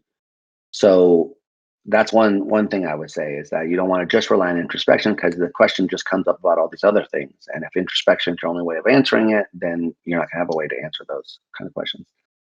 On the other hand, I also think that introspection has some explaining to do, in that it doesn't always seem to be it's not immune from error. People have argued about whether certain kinds of introspective judgments are immune from error. And even there, I think there's room for debate. But so ignoring those sorts of things, there does seem to be cases where we make errors. And a lot of these cases come from the kind of social psychology literature. So one famous case is, if you give people a choice between like 3 pairs of socks that are all identical socks from just different packages, and you just line them up and say, pick one of these pairs of socks, then people have a tendency to pick the pair of socks on the right hand side of where they are. But if you ask them why they did that, then they start telling you things like, oh, well, this just looks cleaner, or this pair of socks just seems like it's better made, higher quality material, and so forth. But they're all identical socks from the same company, just 3 identical packages. So there's a case where it seems like people aren't really good at knowing why they did the things that they did, and so they make up this kind of story about why they did it. There are other kinds of reasons for being skeptical as well. So one of these reasons is that, so the philosopher Eric Switchgebel has made a lot about this, but in the 50s, people used to report that their dreams were in black and white and not in color. And then this changed at some point, and people now typically report dreaming in color. And so there's a question about what happened? And the big obvious thing is that in the old days, all images that people saw were in black and white. So TV was black and white, print ads were black and white, and so the kind of media that people were exposed to was all black and white. And then once color television became sort of widespread, people report having dreams in color. So now what do we say about this? Well, what Eric likes to draw from this is, well, it's not clear that people were really introspecting the content of their dreams accurately. Maybe they just have these vague impressions, and then you can interpret it one way or the other. So introspection doesn't seem like it's completely reliable in those kinds of cases. And generally, I think that the existence of all of these philosophical puzzles about conscious experience generally support this idea. So take, for example, the case of change blindness, which I mentioned briefly earlier. So in change blindness, you're like, one typical way of doing it is you're presented two pictures, one after the other, and there's something which is changing in the two pictures. Like a very famous example is there's a picture of a jet airplane, and the jet engine of the airplane is in one of the pictures and not in the other picture. And it's sort of right in the center of the picture. So it's kind of blinking. It's there, it's not there, it's there, it's not there. And even so, people are, because of the way there's a brief space between the two pictures being shown, and as a result, people are very bad at detecting the change, and they look at the picture for a long time and they just don't. They say, I can't see it. So there's a question there about whether they are accurate. So did they see it or not? So one view has it that they did experience the picture, both pictures and all of the detail. So one picture had the airplane engine present, and the other picture had the engine absent. And so one side says, yes, they experienced that change, but they weren't able to report it because their attention never landed on it. And so, the mechanisms in the brain that allow them to access it and report about it were not engaged, but they had the conscious experience. And then the other camp says, no, they only had the conscious experience of what they tell you they saw. So if they say they didn't see the airplane changing, then they just didn't experience it. They may have had unconscious representations, information about the thing which is changing may have been in their brain/mind, so to speak, but consciously they didn't experience it. And so, both of those views are compatible with what we know at this point. And introspection doesn't tell us, can't solve this problem. There's no way to know on the basis of introspection alone, because that's just what it appears like from introspection. So I think that there's enough room for skepticism here to think, well, okay, so is it the case that we're really finding what we think we're finding? And then another reason for being somewhat worried here is that you might worry that there's a kind of theory ladenness in introspection. So if you really interpret the mind as being a certain way, do you end up finding it simply because that's the way what you started out looking for? And if that's the case, we may be, thinking that we're finding thoughts and so forth and so on. And we may say, so this is sort of what the Churchlands like to famously say back in the old days. They said, so they're eliminativists, and they say there's no such thing as a thought. And people got all, like, what the F are you talking about? And what they really meant was, well, I don't know if it's but what they ended up saying as a way of clarifying their position was, look, what we meant was, you're not going to find anything in the brain that looks like the way you think thoughts work, little sentences that have these syntactic parts, and what you're going to find are vector spaces and things like that. And so what's the way we think about thoughts just aren't at that level something that we're going to end up postulating in our science. They're not going to be a kind of reduction of finding out what they really are. And then so you might say, but look, I introspect the thoughts, and I think their response is, yeah, okay, so you have some kind of experience, but what is his ultimate nature? There's nothing in the brain that corresponds to it. So you sort of think about how you're using that terminology. So anyway, I know that's not really a concise answer to the question. Well, I know I have this introspective access to these thoughts because it may be theory laden. So you're postulating these as theoretical elements, and then you find those things. It's also the case that introspection is quite misleading, and so it's not clear that we really should put that amount of trust into it to say, well, look, I know that about these things in there. And so anyway, so yeah, that's. No, But that at the was very same, helpful. but at the same time, though, let me just say though that I am somewhat sympathetic to that, because I think that there is a phenomenology of thought. I think thoughts are conscious in the phenomenal sense, and so I do think that insofar as what we introspect is our phenomenally conscious states, I think that we can find that we have these various thoughts. So I'm somewhat sympathetic to the general idea, but yeah. So that's why I was saying. Well, I guess that the idea here is that it's not obvious that this solves all those problems. Therefore, since we have these unresolved, and there's other issues as well that introspection doesn't resolve, like for instance, whether representationalism about perception is true. So there just seems to be a lot of issues that introspectionism is kind of silent on. And so saying, well, I introspect thoughts at one level seems harmless, but if you really want to say, well, what is it that you are introspecting, and does something like that exist in the mind? Then I think that it opens up all these kind of questions that we're talking about. Yeah, thanks for that. That's very helpful. I think we had a couple questions related to Chalmers and conceivability arguments, and so Haiku was wondering what your response to the conceivability arguments against physicalism are.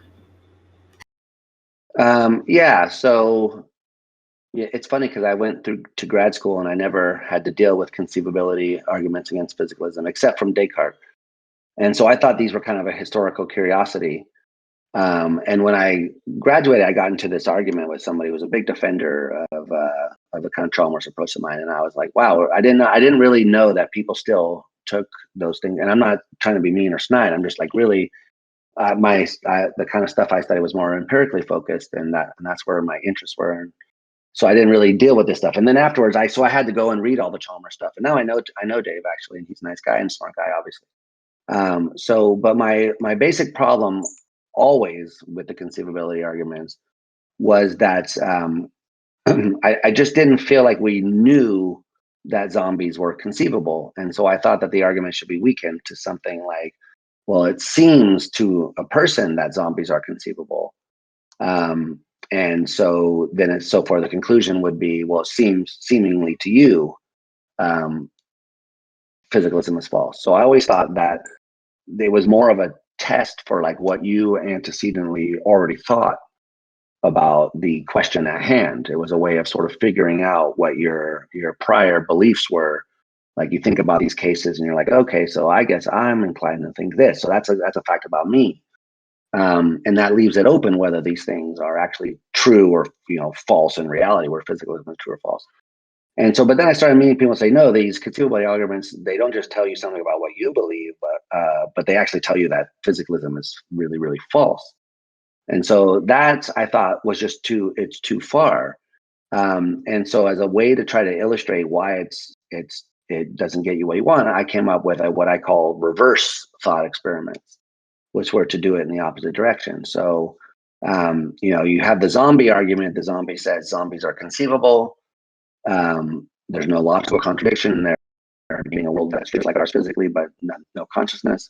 And then the second premise says, well, if that's conceivable, then physicalism, then they're possible. Sorry, there's a step that leads the conceivability to it being possible. And then the final thing is, well, if it's possible, then physicalism is false. So I thought, well, you could do the exact same thing from the other direction. And so I invented these things that I called shombies, which are physical creatures which have consciousness and nothing non-physical. So they're just physical duplicates of me. You define them in the same way as you do with the zombie case. You say there's a possible world and all that's there is the completed physics of our world and also consciousness. And so at that world, consciousness is just a physical thing. That seems to me to be perfectly conceivable. And I grant that that's because I am antecedently disposed to accept that physicalism is true. And so I present this case to other people and they say, well, I don't think those things are conceivable. And I say, but that's weird because I do. And the only difference between you and me is that you seem to not accept physicalism and I do. So that these thought experiments are not really telling us at this point what's really true or not, but really are revealing things about what we think are true, our psychology. Now, I still think that in the limit, if we knew all the physical facts, then we would be able to, one possibility is that we'd be able to deduce that one or the other of these was really the case, that zombies were conceivable or these other things called zombies. But I don't think that as of right now we can say, because, for example, if what I call zombies were not conceivable, then there would be a contradiction entailed by the mere conception of them. And yet no one has come up with such a, no one's been able to say like, well, here's the contradiction that results in thinking that consciousness is physical. It seems perfectly conceivable that it is the case. In fact, that's what most physicalists think. And so I think it's a really strong view that come out and have to say, well, look, zombies are just not conceivable at all. But once you sort of recognize that, then I think it really shows that, so, there's no good reason for choosing between these two at this point, except for an antecedent background belief in whether consciousness was physical or not. So I ultimately think that, and I think the same is true for like water and H2O. I think that if you go back to before people discovered that water was H2O, I think they discovered that empirically.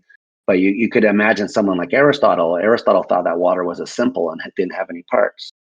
And here comes along these guys. They say water is not a simple. It's composed of these parts. There's hydrogen and oxygen molecules bonded in a complex way. And Aristotle just says, oh no, that can't be right, because I can conceive of a world physically just like ours with water, but where it's not like that. Well, I think that we can see in the retrospect that that argument would have to have gone wrong, because even though Aristotle thought that he could conceive of such a world, given what we now physically know about what water is, we can see that he wasn't really conceiving of what he thought he was. He was sort of confused, and he was picturing some other scenario in his mind. He had to have been, because that scenario he described was not possible. Water was H2O, even when Aristotle talked about it. So I think we have examples that we can look back on and say, okay, so here's a case where somebody thought that something was conceivable, but empirical facts ruled it out. Things that we later found out about the way the world is showed that the thing we thought was conceivable wasn't conceivable. And there are other cases that are more mathematical too, in case like the Grim Reaper paradox is something that people talk about here a lot too. It's a logical paradox, which seems like you can conceive of something at the beginning, and then once you work through the reasoning of it, you see that in fact it's contradictory, self-contradictory, and so you can't really conceive of this conception. So I think we have examples of that happening to us, where something seems really perfectly vivid to us as a way the world might be, and then finding out something else about the world. In this case, that water is H2O, finding that out. And you could go either route, right? Either this was postulated or it was implied by these background theories. Either way, we now think of it as true, and it changes what we see as being conceivable. And so I don't think that it's a very attractive position to say that, well, it changes what actually was conceivable. It just reveals that, there's some epistemic limits here, that what we find conceivable is limited by how the world really is. Like what's possible is constrained in some sense by the way physical reality itself is. And so consciousness is going to be like that, I think. It may be the case that it seems conceivable that zombies, exist, that there are zombies, but that it ultimately turns out that it's not, and that we may realize that because of empirical things we come to believe empirically. Even so, once we realize that, just like we can now, like perhaps deduce that water is H2O, even so, to find out water was H2O was something that was empirically done and had to wait for the science to come in. And so I think we're sort of at that point right now where there are these theories of consciousness, and we don't really know exactly how to test them. And this is coming up in some of our earlier discussion that we had previously on, just now, whereby it's like we have all these theories and we're not really sure what the right theory. We needed something like what Nagel called objective phenomenology, something like the characterized structure of the mind. In objective terms, we don't have anything like that right now. So we don't know how the brain functions. And so we're really at a kind of guesswork. And it doesn't mean we shouldn't do science and there are questions that we can answer and that there isn't, a reasonable case to be made about this or that, the other thing. But it's just to say that these are really early days. And we still don't really even have on either side of the equation nailed down the thing it is, the questions we're asking, or what would count as answers to the questions that we're asking. And so that to me suggests that we should be cautiously, cautious, that we shouldn't jump in and say, well, look, we know this and that, and this argument and that. So yeah, there's things we can say, but I think it's a mess right now. And that's just unfortunately the way that it works. So that's my response to those kind of conceptual conceivability arguments, is simply to say, well, my things are conceivable too, and only one of the other of the two is really conceivable, but we don't know which one. And for every like pounding of the table that you can do about how zombies are the conceivable one, I can pound the table about how zombies are the conceivable one, because it really does seem to me to be perfectly coherent that there's a world where consciousness is physical.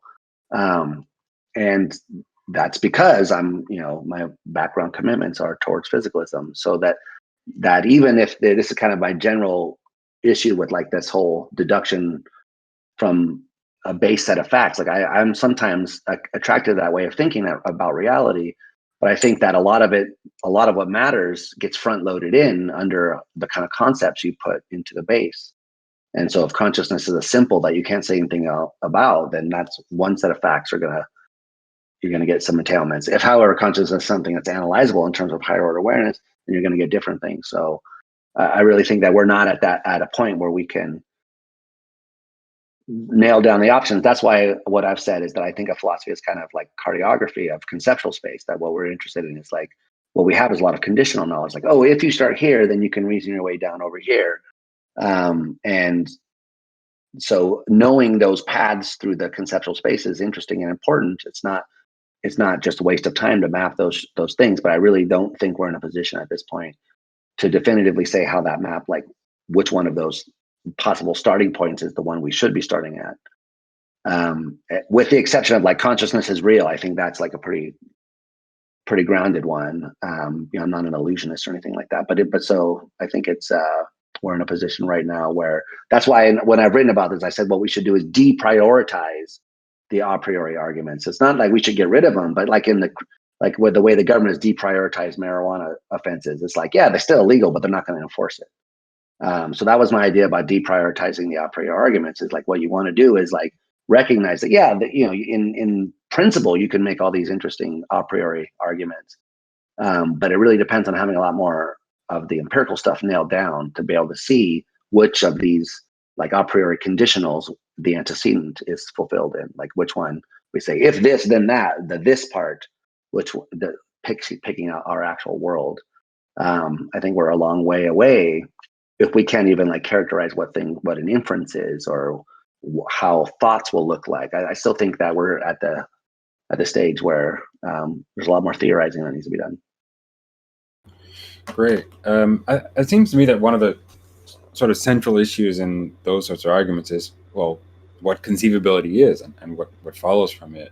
And in your response at one point, it seemed like you were suggesting that something's conceivable when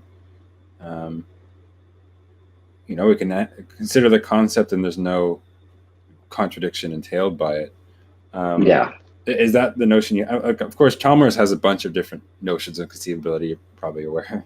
Is that the sort of conception, no pun intended, that you're using here, or? Yeah, I think so. That's what sometimes we'll call negative conceivability. That's the Chalmers lingo. So it's just not seeing any contradiction entailed by it. I think that's the most basic notion of what we mean by conceivability. And then there's the more demanding notion where you're able to picture how it could be true, like envision the scenario. I think that's a more demanding notion. And it's harder to apply here because if your claim is that like some science that we can't understand right now is going to help us understand consciousness, and then you say, well, yeah, we'll picture it, explain it to me. You're like, well, like it's not, we can't understand it. It's like getting Socrates demanding to know about this quantum mechanics stuff. And you're like, well, so there's a wave function. It's about probabilities. Like already you've lost them. So I think that we may be in that kind of situation, but that's not like a leap of faith, so to speak, to think that this may work out, because the history of science suggests that problems like this tend to get worked out. Now, of course, the argument on the other side is always, but consciousness is super special and unlike any of that stuff. And maybe that's true, in which case, yeah, it's not ever going to get worked out. But I think that at this point, just saying that consciousness is special as opposed to it seems special, that we can't really differentiate those two. So my money would be on science working this out. And that's why I think type C physicalism is reasonable. Because this history of science suggests that every time so far that there was something that seemed recalcitrant to science, eventually got explained in the normal, typical ways. And you can see all sorts of examples where things that people thought, oh, well, you'll just never be able to give an account of that. I think the most famous example is like Descartes. Descartes says, well, you'll never get a machine that could understand language. And now, we're all telling Siri, hey, you over there, what's the weather like tomorrow? And she goes, blah, blah, or it, or whatever. It rattles off something about the weather. Clearly, there's some sense in which it understood what you asked, that it was about the weather, about tomorrow, and your location, etc. Now, did it really understand it in some deeper sense? I think that we could have a discussion about that, but that's but anyway, so the point is that Descartes didn't even think you get to the point we're at right now, where it could recognize and generate. I mean, his point was really that no machine could ever generate a response which made sense in the context. And that's just false, right? We've demonstrated that you can do this, maybe not perfectly, but certainly more than Descartes thought. So now, does that, that's a case where here's something that someone said, look, you'll never be able to understand in mechanical terms how this works. And now we have all sorts of theories. I mean, there's, plenty of theories in the philosophy of linguistics and about what these structures are. And there's, you take Chomsky and you're reading about C command, and there's all this structure that they postulate. So we've just been cranking it away, and it hasn't explained all of language, obviously, but it has made some progress, and we do understand some things about how language functions. So there's a case where science, it's not at the end, and I don't even know if being at the end of science makes sense, but in the sense that it does, we are closer to it than we were before in recognizing how you could build a system that responded meaningfully to speech and generated speech on its own. And if you don't know about GPT-3, you should go and check GPT-3 out, because it's just amazing how good it is at responding to, typed commands, but still very good at it. And it's the source now for something called AI Dungeon. What used to be free, but now they charge for it. It's too bad. But if you haven't checked out AI Dungeon, you should. It's basically a Zork-like game made up by this artificial intelligence.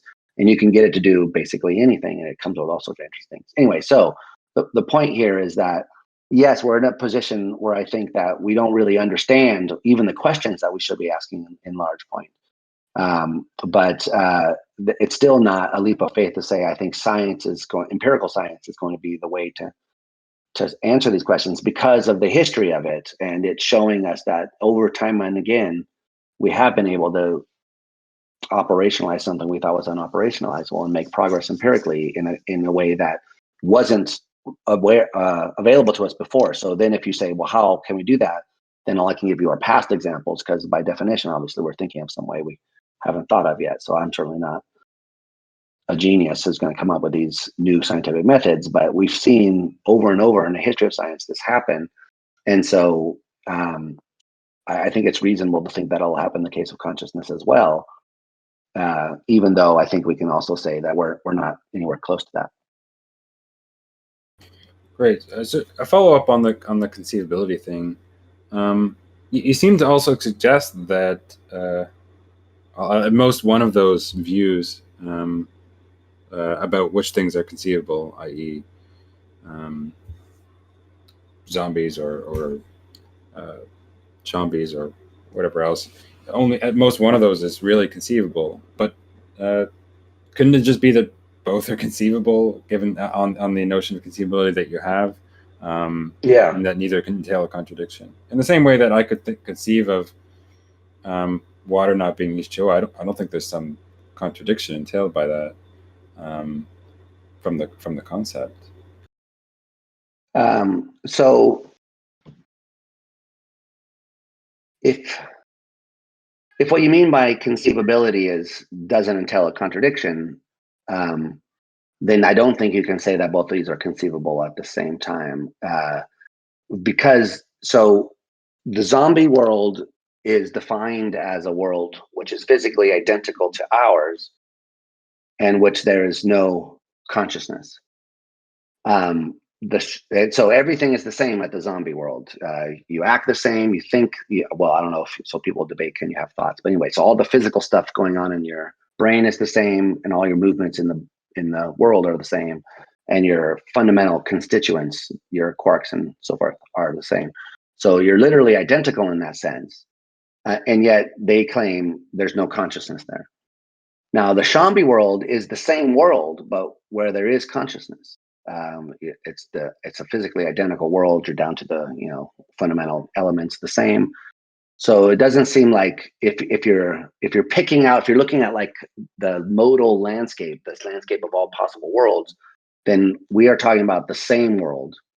There either is consciousness there, or there isn't at that world. And so the zombie people are saying at that world there is no consciousness. And I am saying no, at that world there is consciousness, but not like that doesn't mean we lack it. I mean, it's like they really have consciousness. You can't really conceive of a zombie. You think you are, but you're going wrong somehow. So in that way, it can't be and not be true of that world that there is consciousness. If everything is the same, then everything is the same. If consciousness is a physical property, then it's the same there too, because it's physical. If it's not a physical property, then it's not there.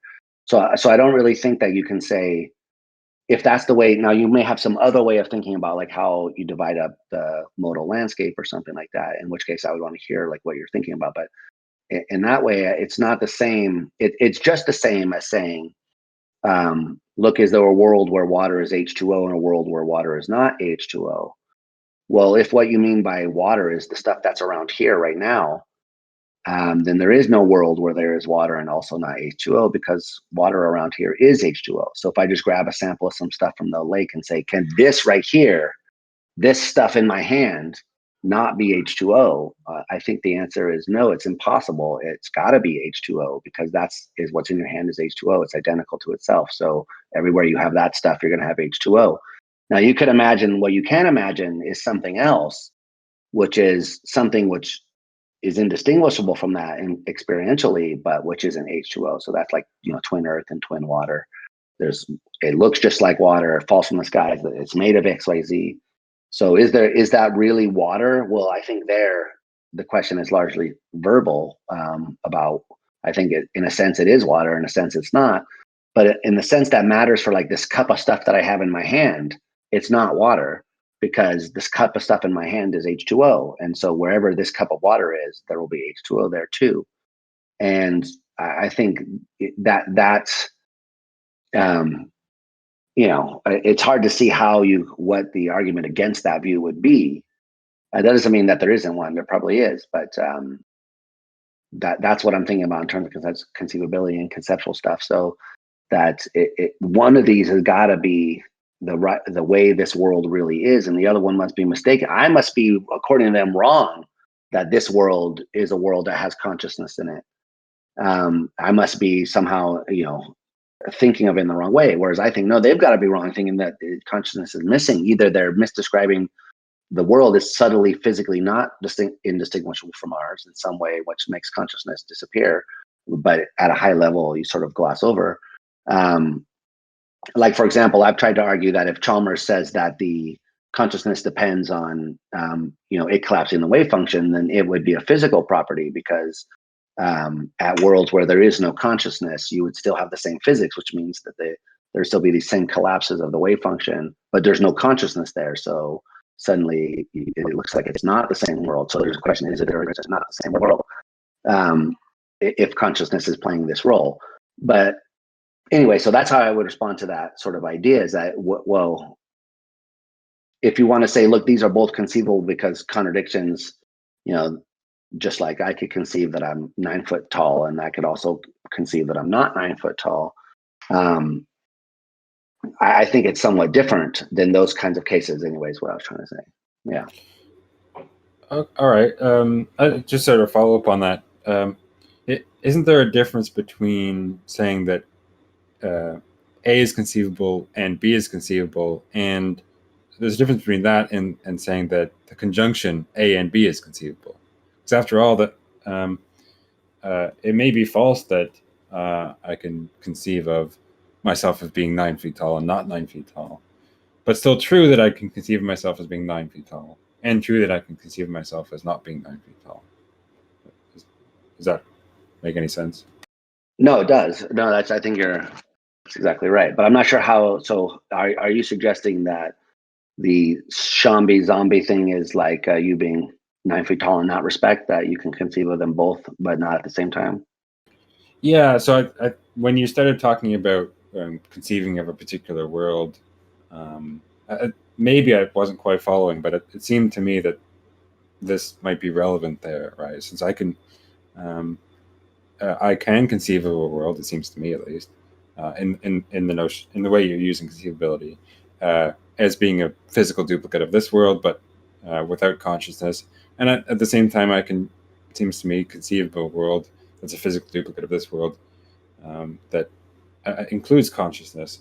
But even if our world is one that might be a duplicate of one of those worlds, and so the other world isn't the actual world, it seems that both of those worlds are conceivable. Yeah. So, but that's what I was saying, was that they both those worlds seem conceivable. But if they're both being conceivable leads to a contradiction, then they both can't really be conceivable. So I grant that it seems that way. Like they both seem to me to be conceivable, because I've met people who say they can do both. So clearly, just taking that at face value, people say they can conceive both of these situations. Like Chalmers sometimes says, "Oh, it's harder to see how the Shambis it's harder to conceive." And anyway, I say his is harder to conceive in that case. But so we can argue about that. But I think you're right. Yes, people say both of these things are conceivable. But so it's a bit like let's take Superman and Clark Kent, although. This is a dated example. I haven't watched the Snyder cut of the Justice League, but I'm going to later. So then maybe I'll come back with better examples. But so some people say, well, look, can you conceive that Superman and Clark Kent are really distinct individuals and they're not identical? So some people say, yeah, of course, I can imagine a world where Superman and Clark Kent are two different people. And,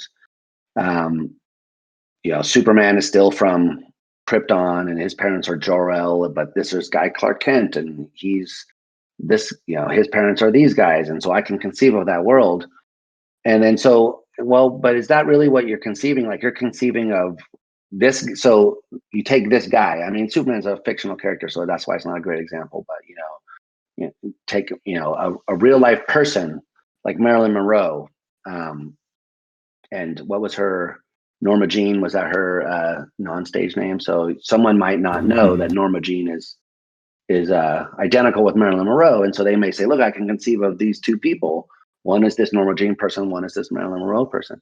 But if you take the person and say, "Look, this is just one person," is it really conceivable that this person not be this person? Now, I can conceive that this person is called, Doug or called Angela, and not Marilyn Monroe or Norma Jean. I can conceive that this person have all sorts of different properties. But there are some things that seems like it can't conceive of them coming apart, like her not being her, like this person not being the physical person that they are. Seems like, they came from a certain sperm and egg, and that's genetically what makes them the thing that they are. So, and I can track that through possible space. I can say, what could this person have, longer hair or shorter hair, or be taller or shorter, or whatever, be a singer or be an actor. So when we're talking about one thing, then we can imagine some of its non-essential properties changing, but its essential properties would have to stay the same. Like her being identical to herself is just that's so. In other words, the scenario where we were thinking, if that's right, then the scenario where we were thinking about, Norma Jean and Marilyn Monroe being two separate individuals, we're not thinking about this person being two separate individuals. That's impossible. What we're thinking about is a different scenario where we wouldn't say it was this person who was now two people. What we would say is that there were two people playing this role or fulfilling these functions, one doing the things we associate with Marilyn Monroe and one doing the things we associate with Norma Jean, and they are distinct from each other. But that's not a world where Marilyn Monroe isn't Marilyn Monroe if what you mean is that this person isn't this person. So when it comes to things like being H2O, that's like one of those kinds of properties. If you grab some cup of water and it really is made out of H2O, then that's sort of like being Marilyn Monroe in this example, that you're just that thing. So wherever you go, that thing's going to be there because that's what you are. If the identity really holds. So in that case, I mean, I don't know. I guess I would say that the person who thinks there's water on twin Earth, if they're talking in that way, what Chalmers sometimes called the secondary intention, in case anyone cares about the technical lingo here, that is that there's a contradiction entailed actually, that there's water on twin Earth, because water is this stuff. And this stuff is H2O, and there is no H2O there. Now, there's this other stuff that sort of behaves like water, and that stuff is XYZ. So now you could call that water in another sense of the meaning. I'd be happy to be a pluralist and say there's these different senses of the word here or the concept. Right. So I don't really care about that's the two-dimensionalism. I'm happy to accept that. Yeah, so that's what I would say about so people who think that they're really conceiving of these things coming apart, they're meaning something subtly different than what I was just talking about.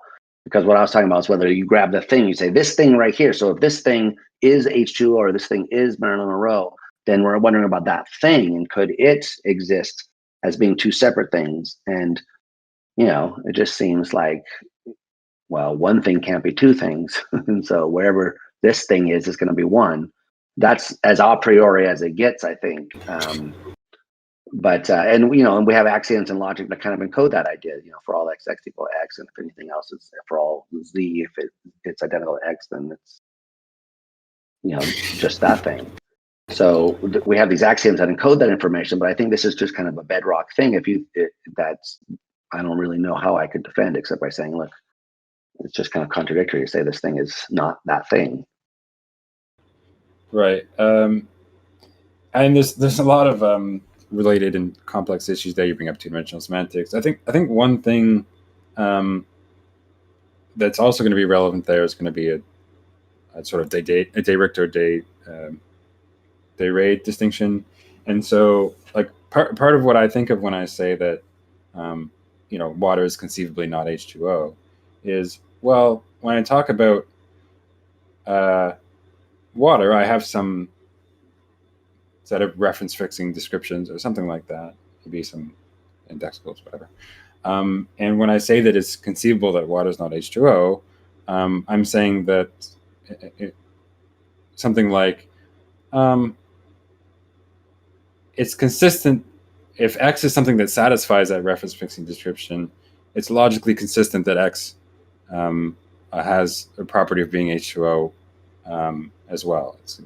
And it also has it's consistent that it does not have the property being H2O. Now, of course, it's not going to be consistent that it has both those properties as well, like simultaneously, right? But neither set will be inconsistent, I think. So does that kind of make sense? It does, but this is so there's a debate about like the concepts or the meanings of these words, and so a lot of times, like water and H2O, a lot of times people will say, like, you have one or the other. So what you're doing is kind of like a functional, the word of the meaning is kind of its functional sense. So water means like these things, that we could characterize with these functional descriptions. And so there is that on twin Earth. So there is water there. And the other person says, no, water means like this stuff around here. It doesn't mean anything functional. It means that stuff over there.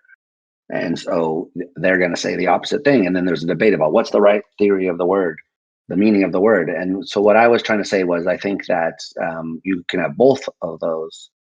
And that's the whole two-dimensional idea, basically, is to say, well, there's a sense in which there's a this stuff component, which picks out the H2O stuff. And so that on that way of thinking about it, these things are necessary. But there's also a functional description, the primary intention. which picks out just the functional thing. And so you can have, I think why not have both as aspects of the meaning of the concept or the word? And so I wouldn't disagree with you, but that's why I was saying it depends on what the question that's being asked is. It's like, so when you say these things are conceivable, I think you need to sort of nail down, well, what is it that you're talking about? Are you talking about like this stuff? If I grab a chunk of my brain and that is the pain, is it conceivable that that thing exists and there be no pain? Well, then obviously not, because that is the pain. On the thinking in this way, so that it's just, you can't, it would be inconceivable saying you have that stuff there, but no pain if they're really identical. So on the other hand, you might be saying, well, look, is there something that plays this functional role, produces these reports and so forth? And then maybe the answer there is yes, but you wouldn't be talking about our pain anymore. And so I don't think that really would threaten the identity. So I think that, yeah, in one sense, what you're saying is, and that's what the two-dimensional says about the whole water H2O thing. There's a sense in which water is conceivably not H2O, if what you mean is the primary intention. There's a sense in which it isn't conceivable, if what you mean is the other thing. And so we can just make sense of both of them. So I think here, what people like Chalmers are going to say is, well, there's something about consciousness which kind of forbids you from having something else which kind of does the same job but isn't it, because anything that did that job would have to be it, or something like that. And that maybe even this is revealed by introspection there. I'm not sure that I would agree, but that's a whole set of other issues about whether the primary and secondary intention of consciousness can come apart, or whether there's, you can have it, but I think that you can make some inroads there by thinking about weird cases, empirically, like pain asymbolia, which is an example of a case where you have people who can tell you about a pain, but they say it doesn't hurt. Like they'll say it's a burning pain, or it's on a scale of 1 to 5, they give you a rating, but then they say, like, it doesn't bother me. I don't care if it stops or whatever. So there's cases where it seems like some things which we might have thought were essential to the pain, like it being a pain, means that you care about it stopping and that you hate it and it feels horrible. But here's these guys would smile at you, and they just don't seem to like be motivated to have the pain stop, and so it's not a big deal for them. But yeah, they know it's a pain. They can tell you that they know it's not burning, it's a poking and so forth. So okay, is that a case where something we thought was essentially related to pain isn't? And so does that challenge this idea that these intentions? I don't know. So there's a whole bunch of stuff there, but certainly I would agree with you that there's a sense in which water is conceivably not H2O, but that's not the sense that matters to whether water here is H2O or not. And so if the question is like, what is our world like? Then the question is about what these other things pick out.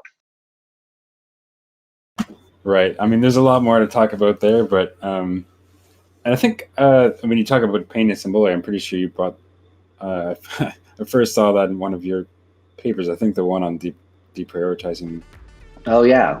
I think that's something you mentioned in the part of your argument. But anyway, yeah. You've been. There's more to talk about, obviously, but I don't want to keep you too long. So I think we're gonna. Yeah, I really should head out, but this was a lot of wrap it up. Yeah. Thank you so much. Appreciate the invitation. Thank you so much for coming, Dr. Brown. We thoroughly enjoyed these 2 hours that you're so gracious to spend with us. Thank you. No, I had a lot of fun. I appreciate the really thoughtful and interesting questions. Yeah, thanks.